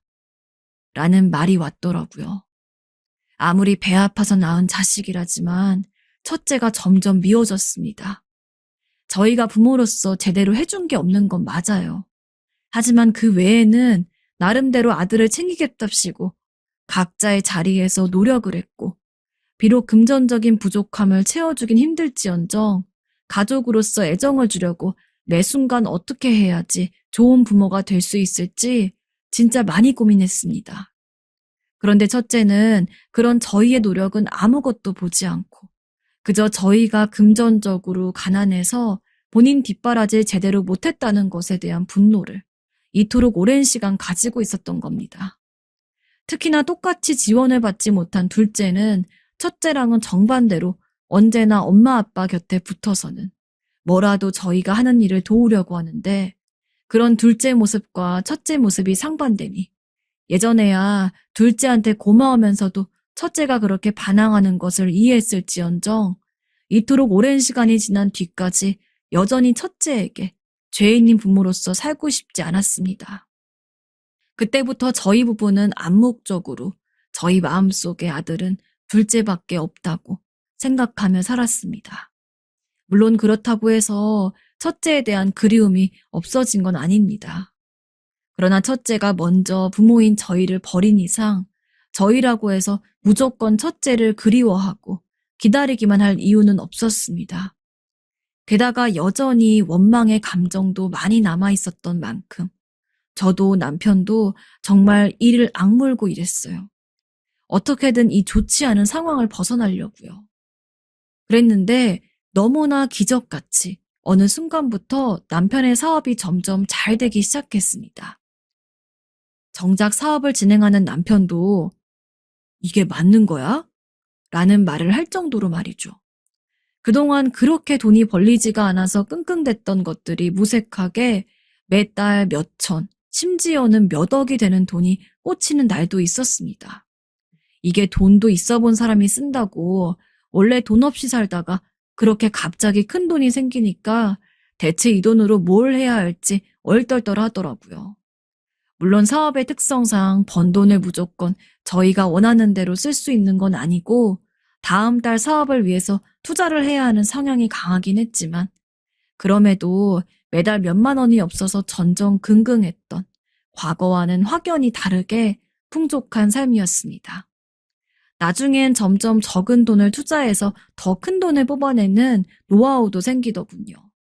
남편은 신이 나서 일을 했고 꼴딱 밤을 새서 잠 한숨 못 자고 집에 들어와도 웃을 정도였습니다. 저도 마찬가지였어요. 남편이 바빠지면서부터 원래도 집안일은 제 몫이었지만 그 외에도 남편을 돕기 위해 이것저것 신경 쓸 것들이 있었는데 몸은 2배로 힘들지언정 이렇게 여유 있게 살 수 있다는 게 정말 너무나 감사하더라고요. 둘째도 기뻐했습니다. 엄마, 아빠, 너무 축하드려요. 그래도 건강 챙기시면서 일하셔야 돼요. 그래, 고마워, 우리 둘째. 저와 남편은 사업이 잘 돼서 돈을 많이 벌면 생각해둔 게 있었습니다. 바로 어린 시절부터 꿋꿋이 부모에게 큰 위안이자 힘이 되어준 둘째에게 좋은 집을 하나 사주기로 말이죠. 그래서 저희는 10억 정도를 모으자마자 저희를 위해선 아무것도 사지 않고 오로지 둘째를 위한 아파트를 한 채 샀습니다. 그것도 잠실 쪽에 있는 20억짜리 말이죠. 물론 대출이 껴있긴 했습니다만 정말 눈물이 나더군요. 이제까지 부모로서 자식에게 아무것도 해준 것이 없는데 집 하나 장만해주니 마음이 그렇게 편할 수가 없더군요.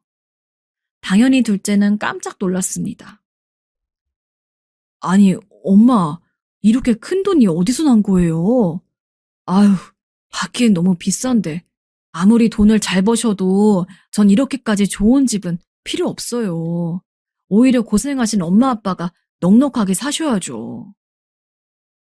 그 모습을 보니까 더더욱 아들에게 아파트를 사준 것이 하나도 아깝지가 않았습니다.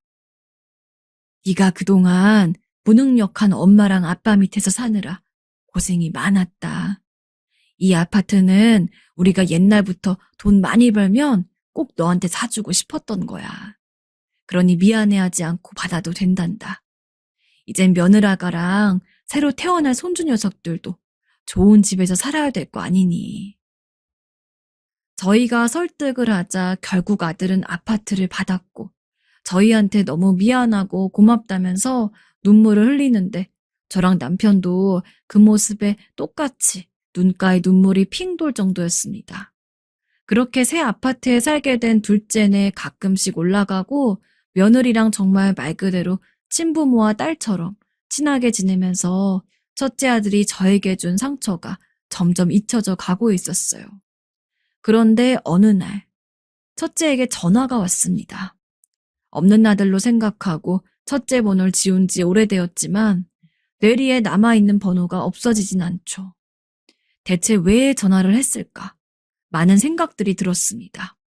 전화를 받지 않을까도 고민을 했지만 정이 뭔지 그래도 배 아파서 낳은 첫째 녀석이니 무슨 이야기를 하려고 평생 동안 안 하던 전화를 했는지 드러나 보자는 심보로 전화를 받았습니다.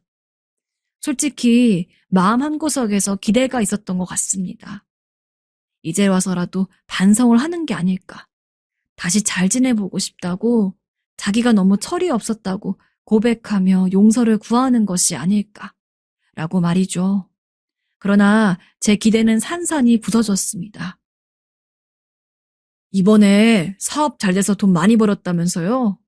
저 다 들었어요. 근데 왜 은성이한테만 아파트 사주고 저한테는 아무것도 없어요? 저도 아들이잖아요. 그리고 제가 장남인데 어떻게 그러실 수가 있어요? 어렸을 때 가난해서 절 그렇게 힘들게 했으면 양심적으로 돈 많이 번 뒤에는 당연히 뭐라도 먼저 챙겨주려 해야 되는 거 아니에요? 너 지금 몇 년 만에 전화해서 그게 할 말이니? 내가 죄인이다. 내가 널 그렇게 버르장머리 없이 가르쳤어. 난 앞으로 너 같은 아들 없다고 생각할 거야. 그러니까 다시는 연락하지 말거라. 다짜고짜 하는 말이 결국 재산을 내놓으란 얘기라니 어처구니가 없었고 다시 한번 화가 났습니다. 예전 같았으면 미안했을 수도 있으나 이제 저는 더 이상 거리낄 것도 첫째에게 죄를 진 것도 없다고 생각하는 입장이었어요. 그래서 당장 꺼지라고 하고 전화를 끊어버렸어요. 전화를 끊고 나서도 한동안 화가 났습니다. 부모가 무슨 돈 필요할 때만 전화하는 사람도 아니고 그렇게까지 강하게 이야기하고 전화를 끊었으니 다시는 연락이 안 올 거라고 생각을 했는데 아니 세상에 하루에 몇 번씩 전화를 하는지 차단을 하면 다른 번호로 걸고 그 번호 차단하면 또 다른 번호로 걸고 대체 왜 이렇게까지 하나 싶어서 나중에 가서는 일부러 전화를 다시 한번 받았습니다. 그랬더니 첫째가 그제서야 구구절절 이야기하더군요. 잘 살던 처갓집이 망했어요. 그래서 덕분에 다 길거리에 나앉게 생겼다고요. 저희 지금 밥도 못 먹고 살고 있어요. 아주 거지꼴이라고요. 연을 끊으려고 작정을 했던 상황이긴 했지만 막상 그런 이야기를 들으니 마음이 좋지 않더라고요. 게다가 갑자기 며느리까지 전화를 받아서는 어머님, 저 좀 살려주세요. 라면서 울고불고 사정을 하더라고요. 마음이 흔들리지 않았다면 거짓말입니다. 그러나 첫째 녀석이 결혼을 하고 나서 이렇게까지 제대로 통화를 해본 게 살면서 두 번째였단 점이 저를 다시금 첫째를 외면하는 쪽으로 마음을 먹게 만들었습니다. 그리고 이 모든 게 연기라는 생각이 들더군요. 갑자기 수년 동안 연락도 안 하던 놈이 처갓집 망했다는 등 심파소설을 써가면서 애걸복걸하는 게 믿기지가 않았거든요. 또한 며느리도 연락 한 번 없더니 갑자기 살려달라 눈물을 보이다니요. 제가 첫째에게 정을 떼서 이런 생각이 드는 건지 아님 현실인 건지 감이 안 왔지만 확실한 건 첫째의 이중성 그리고 며느리의 뻔뻔함에 치가 떨렸단 사실입니다. 나는 네가 계속 연락을 받지 않았던 시점에서 너 같은 아들은 원래 없다고 생각하기로 마음먹었다. 이제 우리 집 아들은 은성이밖에 없어. 그러니 네가 아무리 힘들어도 그게 내 알바냐? 내 자식도 아닌데. 네 살 길은 너 알아서 찾아라. 지금까지 그랬던 것처럼. 전화를 끊고 나서 둘째에게도 연락을 했습니다. 첫째랑 이런 얘기를 했고 이제 완전히 인연 끊겠다고 얘기까지 해놨으니 너도 쓸데없이 첫째랑 이야기하지 말라고요. 둘째는 원래부터 첫째가 부모인 저희를 원망한 것을 이해하지 못하는 상황이었기 때문에 되게 쉽게 첫째와 연락을 안 하겠다고 대답을 했습니다. 그리고 실제로 지금도 계속 연락을 안 하고 있는 것 같아요. 첫째는 종종 문자도 보내보고 전화도 하는 것 같지만요. 생각해보면 아직 그렇게 마음이 좋은 건 아닙니다. 그래도 직접 낳았고 오랜 시간 키워왔는데 어떻게 부모 자식 간의 연을 그렇게 무자르듯이 뚝 끊을 수가 있겠어요. 하지만 저렇게라도 해야 하는 것 같습니다.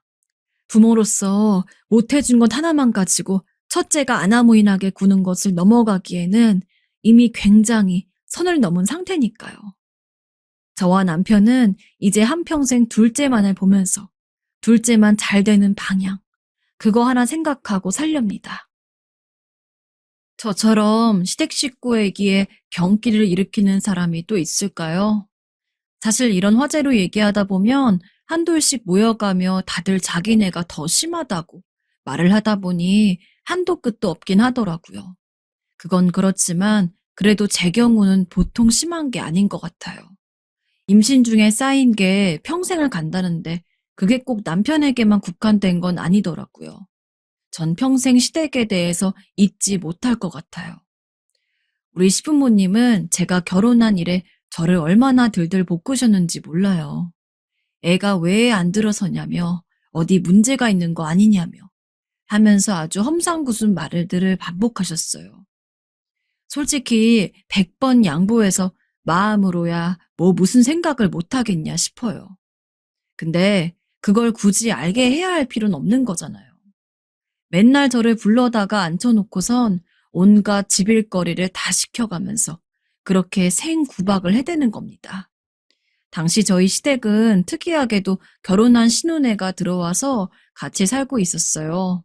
왜냐면 아주버님이 멀리 해외 출장을 가 계신 바람에 집이 오래도록 비워져 있었는데, 그러니 아주버님 귀국할 때까지 2, 3년만이라도 들어와서 살자며 자기 친정으로 들어온 거죠. 혼자 애 키우기 힘들다나요?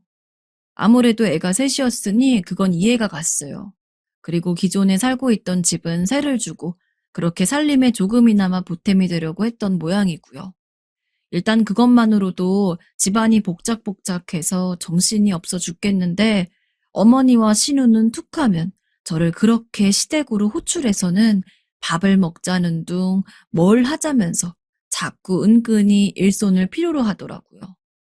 전 결혼 전엔 직장을 다니고 있었지만 결혼을 할 무렵부터 갑상선 수치가 좋지 않고 몸 상태가 많이 나쁘다고 해서 쉬게 되었어요. 상견례 때도 그런 말들을 나눴었고, 그럼 이미 며느리 몸 상태가 딱히 좋지 않다는 걸 다들 알고 있는 거잖아요. 그걸 알면서도 저를 불러다가 설거지를 시키고 나물 묻히고 뭐 하는데 와서 배우라는 등 자꾸 호출을 해대는 거예요. 엄연히 전 집에서 좀 쉬면서 기운을 차려야 하는 사람인데 말이에요. 어머님, 오늘은 조금 몸이 안 좋은데. 얘, 너 왜 이리 애가 게으르니? 아니, 시애미가 오라 하면 책 까고는 거지? 네가 집안 살림에 대해 그리 잘 알아? 나한테 뭐라도 하나 배워야 할 거 아니야. 맞아. 올케는 은근히 게으른 구석이 있더라. 게다가 신우는 뭔데 자기가 옆에서 절 오라가라 하는 건지. 제가 무슨 결혼을 남의 집 아들 잘 키우려고 살려고 한 것도 아니고 뭘 자꾸 배우라고 하는 건지 모르겠어요. 이건 며느리가 아니라 무슨 무급 가정부를 들인 것도 아니고 주말에 부르는 것도 모자라서 주중에도 수요일이나 금요일엔 꼭 부르시더라고요. 이후로도 여전히 가기 싫어서 전 이 핑계 대고 안 가고 저 핑계 대고 안 갔지만 신우와 어머니는 더 이상 제가 이렇게 빠지는 꼴을 볼 수 없었는지 나중엔 본인 아들을 매수해서는 꼭 같이 오게 하는 게 아니겠어요? 전 시댁 갈 때마다 얼굴이 굳은 채로 가고 그러면 꼭 제 얼굴을 보고 신우는 한마디씩 하더라고요. 아이고, 올케, 무슨 도살장 끌려왔어? 그렇게 인상 쓰고 있으면 우리 식구들 너무 무서워서 어떻게 밥을 먹으라고? 기분 좀 풀어 얼른. 기왕 어른들 있는 곳에 왔으면 어린 사람이 맞춰야지. 그게 뭐야? 우리 집 애들 보기도 창피하지 않아? 옳게 무서워서 다음부턴 오라고도 못하겠네. 다음엔 오지 마. 절대. 이러면서 웃는 건지 비꼬는 건지 모르게 자꾸 살살 약을 올려대더라고요. 그 말에 남편은 더 반응하면서 인상을 팍 쓰면서 자기 누나가 아닌 저에게 승질을 내는 거 있죠. 유미야, 기분 좀 풀어. 왜 그러는 거야? 너 맨날 우리 집 올 때마다 그런 표정으로 온 거야? 왜 우리 가족들이 네 눈치를 보게 하는 거냐고. 뭐? 내가 언제 눈치를 보게 했다 그래? 너 얼굴에 다 티나잖아. 그만 표정 좀 숨겨. 여자가 시댁 오는 건 당연한 거 아니야? 생각해보면 저도 참 바보 같은 게 이때쯤 이 결혼이고 뭐고 다 엎어버렸어야 하지 않았나 싶어요. 남편도 없이 혼자 시댁에 매주 2, 3일은 꼬박꼬박 갔었던 자기 부인을 잘 다녀오고 고생했단 말은 안 하고 그저 그걸 흐뭇해하고 당연한 줄 알고 있더군요.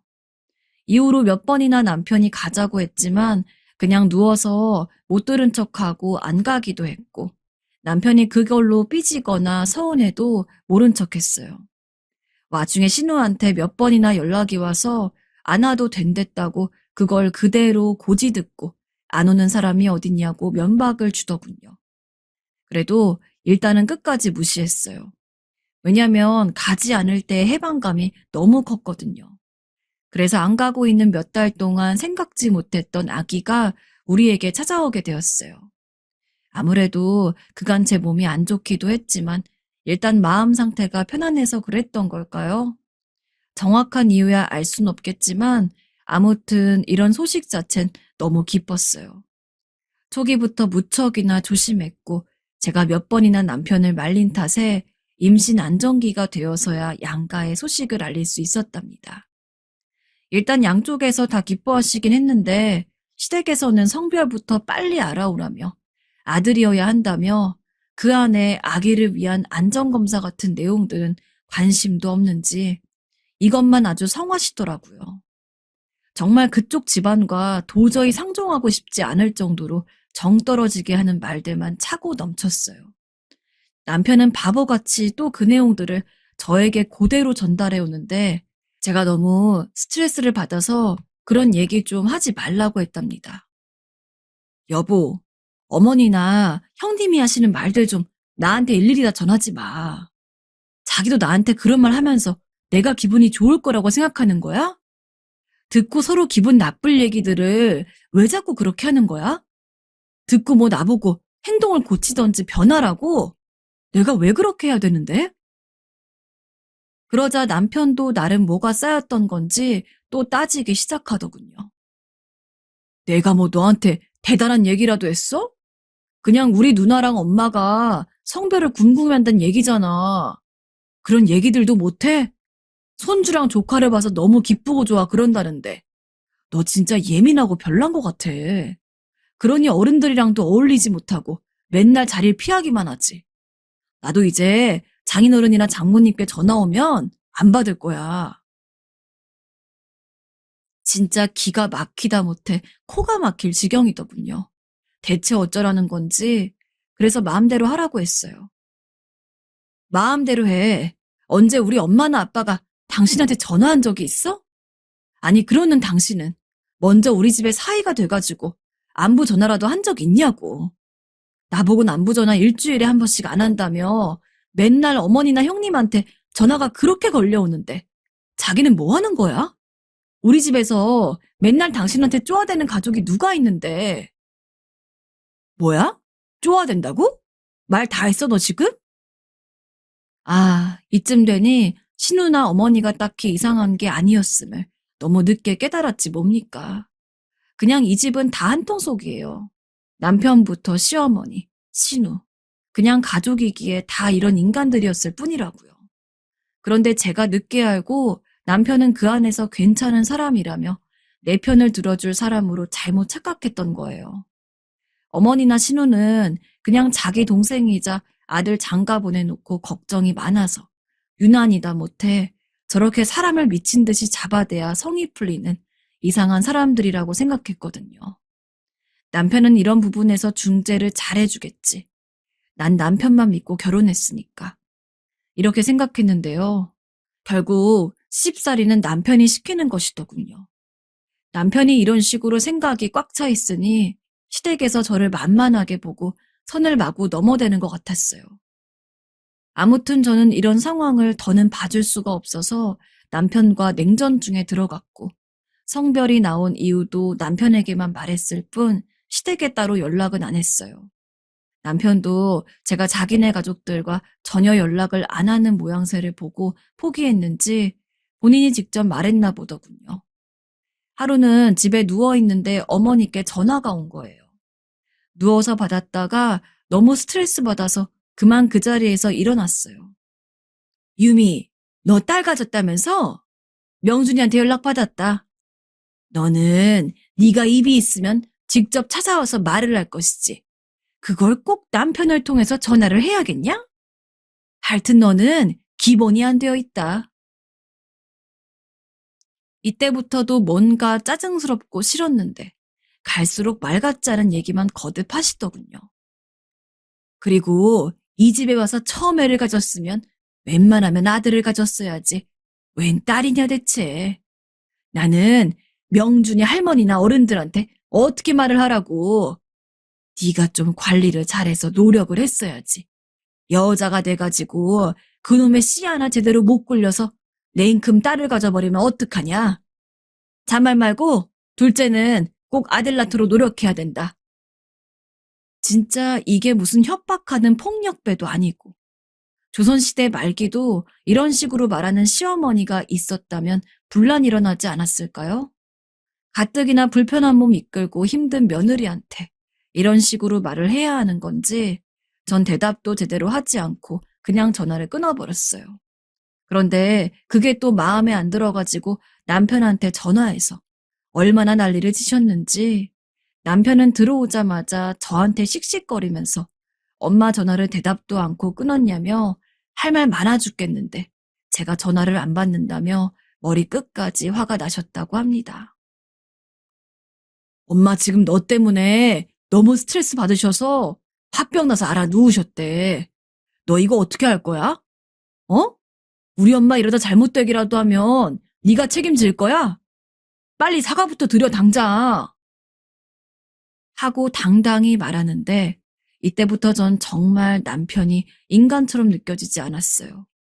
어떻게 뱃속에 자기 자식을 임신하고 있는 부인한테 곧 죽어도 자기 엄마나 누나가 우선이 돼가지고 저런 말들을 해댈 수가 있는 걸까요? 전 억울하고 화가 나서 눈물을 끄끄거리며 참으면서도 절대로 무슨 일이 있어도 전화를 다시 걸지 않았어요. 그냥 남편 하나만 무시하고 안 보면 그만이더군요. 시간이 갈수록 냉전이 길어지고 임산부인 저 혼자 산부인과를 다니는 날들이 많고, 자기도 주제에 애 아빠랍시고 애 크는 건 또 궁금했는지 슬슬 숙이고 들어오더라고요. 저도 일단 챙겨줄 건 챙겨주되 남편 입에서 어머니나 누나 얘기하며 챙기란 말이 나왔다 하면 그냥 무시해버렸어요. 듣지도 않고 자리에서 일어나 버리고 곧장 안방으로 향해서 문을 잠궈버렸습니다.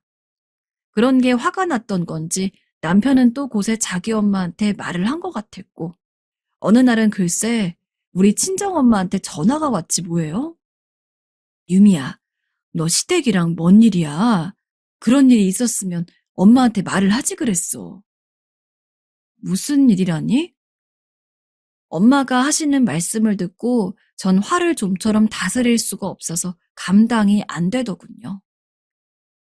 아니, 사돈어른이 글쎄 전화가 와서는 나한테 네 험담을 하는 거 있지. 며느리가 돼가지고 시댁도 잘 안 오려고 하고 임신하고 걱정돼서 몇 마디 했더니 그걸로 뾰루퉁해져서는 네 남편을 집에서 애지간히 잡고 사는 것 같다고. 사돈이 어찌 그리 교육을 하셨냐면서 따지더구나. 내 참 황당해서. 뭐? 그런 말을 했다고? 그 순간 저는 너무 어이가 없어서 그간 있었던 일들을 엉엉 울며 엄마에게 말을 했고, 엄마는 한참 숨을 죽이고 들으시더니 다시 말씀하시더라고요. 됐어, 유미야. 너는 잘못 없어. 넌 그냥 하던 대로 해. 그리고 박서방도 참 실망이네. 엄마도 생각이 많다. 일단 너는 그냥 아무것도 신경 쓰지 마. 한편으로 엄마한테 이렇게 마음 쓰이게 한 것 자체도 너무 속상하고 우리 집을 얼마나 우습게 봤으면 지들이 한 짓들은 생각도 안 하고 대뜸 사돈한테 전화해서 따질 수가 있나 싶더군요. 이때 저는 잠깐 속으로 이혼을 생각했으나 뱃속의 아기를 이제 성별까지 알고 시댁 없이는 엄청 큰 문제는 없이 그럭저럭 지내는 편이라 다시 눈을 질끈 감고 있기로 했어요. 그런데 시간이 좀 지나서 결국 저는 결정을 내리지 않으면 안 되는 일을 겪고 말았지 뭐예요. 상황이 이렇게 가고 있으니 진짜 이 집안도 남편도 답이 없는 것 같더라고요. 이유인즉슨 바로 제 출산을 앞두고 일어난 일 때문입니다. 전 조리원이며 이것저것 필요한 것들을 진즉부터 준비해 두었고 수술로 낳을 예정이었기 때문에 많은 것들을 알아보고 있었어요. 수술 때 아기를 낳고 입원해 있는 동안은 아무래도 남편의 도움보다는 엄마의 도움이 더 필요할 것 같아서 엄마께 얘기를 해두었고요. 그렇게 만반의 준비를 해두었는데 어째 짐을 싸고 준비를 하는 절 보면서 남편의 표정이 영 어색한 거예요.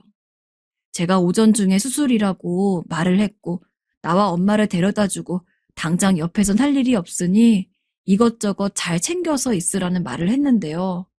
대답이 시원치 않고 자꾸 제 눈치를 보길래 답답해서 왜 그러냐고 했어요. 남편은 이때다 싶었는지 겨우 말을 꺼내는데 그 말을 듣고 전 진짜 이 인간이 내 남편인지 뭔지 온갖 분노가 안쪽에서 올라오더라고요. 그게 실은, 아휴, 왜 이렇게 뜸을 들여? 빨리 말을 해. 무슨 일이야? 왜 자꾸 대답을 흐지부지하게 해?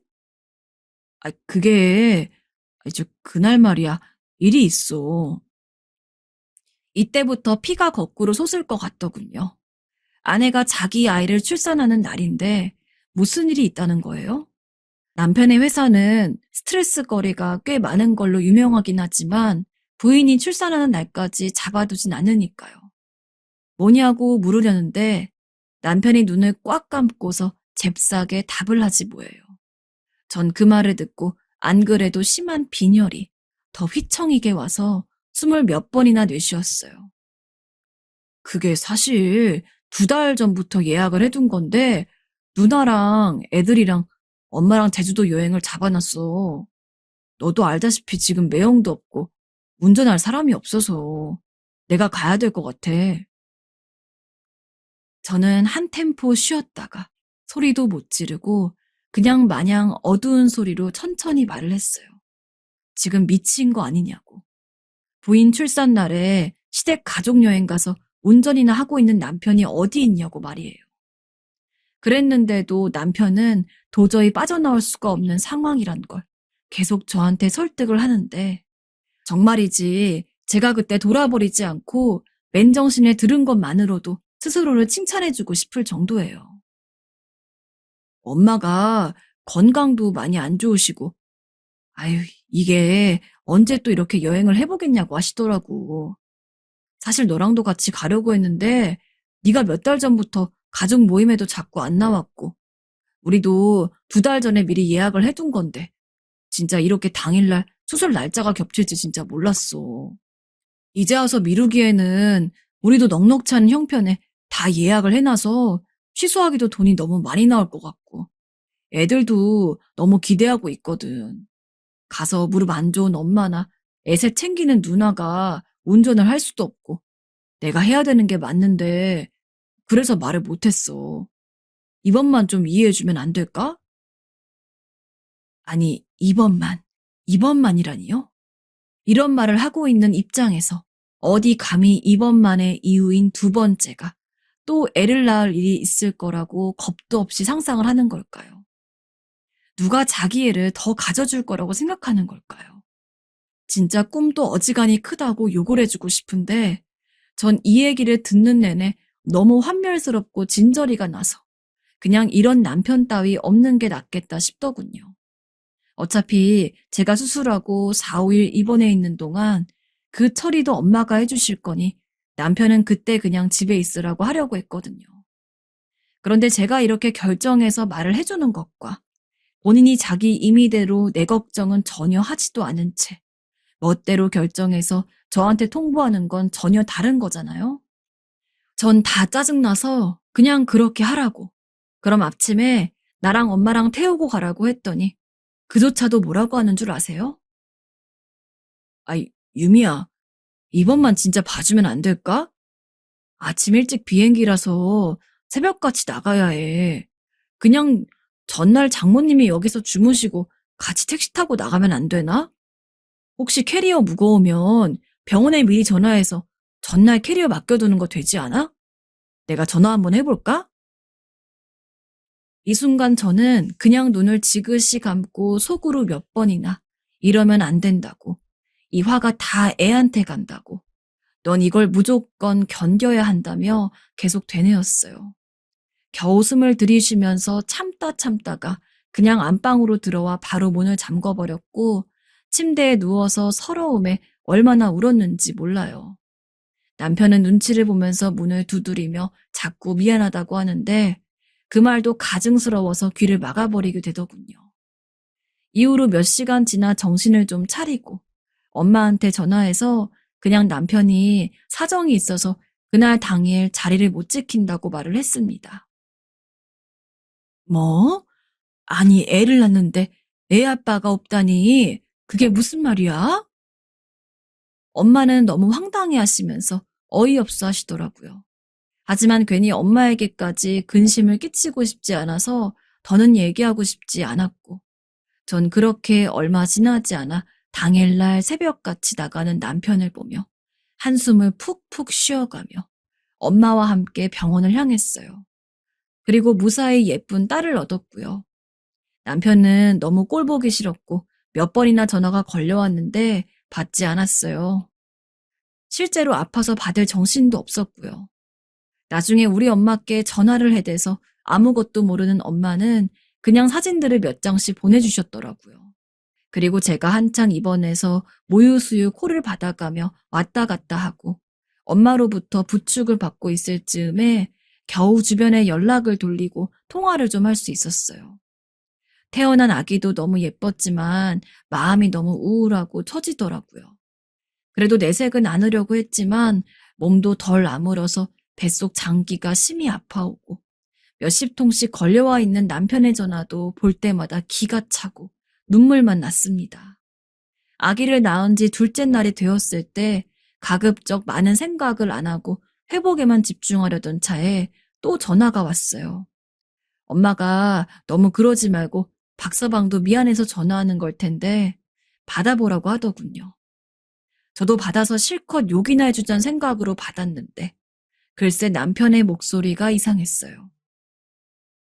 왜 그래? 뭐야, 무슨 일 있어? 그게 여기 지금 사고가 났어. 지금 엄마는 아주 크게 다쳤어. 사고라니. 진짜 너무 당황스럽더라고요. 갔으면 곱게 다니기나 할 것이지 또 뭔 사고를 쳤다는 건지. 제가 계속 캐물으면서 내용을 들어보니 정말 어이가 없는 상황이 그쪽에서 벌어져 있었어요. 렌트카를 빌려서 어딘가로 이동하던 중 교통사고가 꽤 크게 나버렸고 그 사고로 인해서 남편이며 신우, 조카들도 적잖은 부상을 입었지만 어머니가 아주 심하게 다치셔서 그만 두 다리가 부러지게 된 거예요. 가뜩이나 무릎 약하고 안 좋다고 맨날 앓던 소리를 하시던 분이 사고로 인해서 정말 말도 안 되는 상황에 처하게 된 거죠. 그나마 남편과 조카들은 덜한 편이었는데 신우도 통원 치료가 꽤나 필요한 부상을 입고 힘들어한다는 내용이었어요. 올라오는데 시간이 좀 걸린다는데 진짜 너무 갑갑해서 한숨만 퍽퍽 쉬게 되더군요. 와중에 옆에서 이 통화 내용을 다 들으신 엄마는 그제서 왜 이 자리에 본인 사위가 없는 건지 진실을 알게 되셨고 분노로 좀처럼 몸을 추스르지 못하게 되셨어요. 아니, 그러니까 제주도 여행을 간 거야?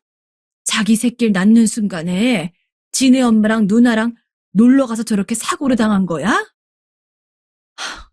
참나, 아주 대단한 집구석이구나. 당장 이혼해라. 난 이 꼴 보고 못 살겠다. 엄만 미친 거 아니냐며 아주 난리를 치셨어요. 이런 모습을 보고 있으니 머리가 어지러워 죽겠는데. 어쨌든 어머니도 보통 다치신 게 아니니 상황이 정말 위급하긴 하겠구나 싶더군요. 일단은 자리 잡힐 때까지 두고 보기로 했고 며칠 지나서 다들 서울로 왔어요. 그리고 저는 저대로 퇴원해서 조리원으로 갔고 나중에 남편이 뒤늦게 와서 아기와 저를 봤고요. 진짜 이때 남편 행색도 어찌나 한심하던지 자기도 자기가 죽을 죄를 진 걸 알긴 아는 건지 눈도 잘 못 맞추더라고요. 아무튼 그런 상황 안에서 있던 중에 전 조리를 그럭저럭 하면서 다시 집으로 돌아오게 되었고 남들은 아기가 집에 오면 그 순간부터 힘들어서 그렇게 울고 못 잔다는데 우리 딸은 비교적 잘 자라고 절 힘들게 하지 않더라고요.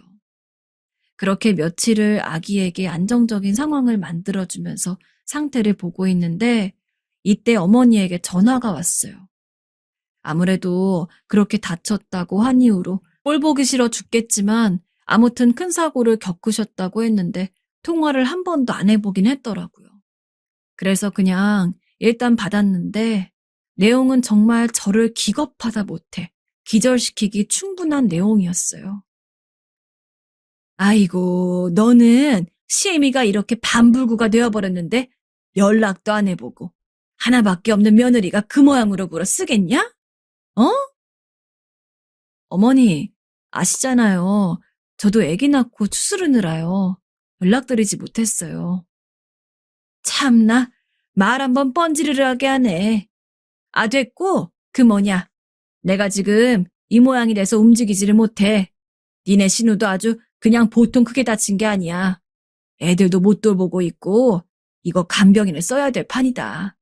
그러니까 네가 애기 안고 이리로 넘어와서 조카들도 좀 같이 챙겨서 먹이고 여기 병원도 네가 좀 오며 가며 하면서 나도 좀 챙겨주고 해야겠다. 간병인 솔직히 그게 다 돈이 얼마고 다 낭비지 뭐냐. 가족 있는데 뭘 다른데 사람을 써. 그니까 당장 잠만 말고 내일부터 와. 오늘도 다들 죽겠다고 아우성인데 그냥 내일부터 오라고 하는 거야. 어? 아, 얼른 대답해. 어이가 없더군요. 가족이요? 가족이 있는데 무슨 간병인을 쓰냐고요? 그럼 가족인 며느리가 그렇게 생사를 걸고 자식을 낳고 있는 동안 가족이란 사람들은 어디에 가 있었나요? 다리가 부러지고 허리가 부러진 게 제 탓인가요? 저도 수술하고 몸이 다 아물지 않아서 최대한 누워있기만 하고 있고 애기도 제대로 못 안아보고 있고 먹이는 거, 기저귀 채우는 거 다 저희 친정엄마가 하고 있는 현실인데 뭐라고요? 전 이때 정말 토하듯 울음을 쏟아내면서 말하게 되었어요. 어머니, 죄송하지만 도저히 안 되겠네요. 어머니 며느리 안 할래요. 아니, 못하겠어요. 당신 아들 반품할 테니 알아서 데리고 사세요. 그러며 전화기를 집어던졌고 놀라서 들어온 친정엄마에게 모든 사실을 다 말해버렸어요. 사정을 다 들으신 엄마는 표정이 점점 굳으시더니 이런 집에서 너를 그냥 둘 수가 없다고 하시더군요. 게다가 제가 알기로는 남편도 이 사실에 동의를 안 할 리가 없어 보였어요. 지금 당장 아기 낳고 누워있는 자기 부인보다 다리가 부러져서 몸을 못 쓰고 있는 엄마가 안쓰러워 죽겠는 사람이니까요. 그리고 저는 그렇게 몇 번이나 머릿속으로 스치듯 지나갔던 이혼이란 생각을 실현하기 위해 요즘 준비하고 있고요. 한참을 고민하고 친정 아빠와도 얘기를 나눈 끝에 전 친정에 들어와 있고 남편에게는 이혼 서류를 보내놓은 후 어떤 연락도 받지 않고 있어요. 어찌 보면 제가 극단적으로 반응하는 것처럼 보일 수 있을지 몰라도 이 집은 평생 이런 식으로 굴러가겠다 싶더군요. 그러면 방법은 하나밖에 없어요. 거기 맞춰 살던지 싫으면 같이 안 사는 수밖에요. 귀여운 딸과 제 몸 하나 건사하기도 힘든데 애 낳는 날 나만 빼놓고 지들끼리 탱자탱자 제주도에 놀러가서 그런 대형 사고를 겪고는 그 뒤처리를 저보고 하라고요. 죽어도 그렇게는 못 살아요. 아주 그냥 셋이서 재미가 붙었는지 제 이혼 서류를 받고선 남편과 신우, 어머니부터 셋이 시간이 아주 많은지 돌아가면서 저한테 전화를 하고 협박식의 문자까지 보내고 계속해서 징징 울려대네요. 너무 징하고 진저리가 나서 이 집과의 모든 연을 다 뿌리 뽑아버리고 싶습니다.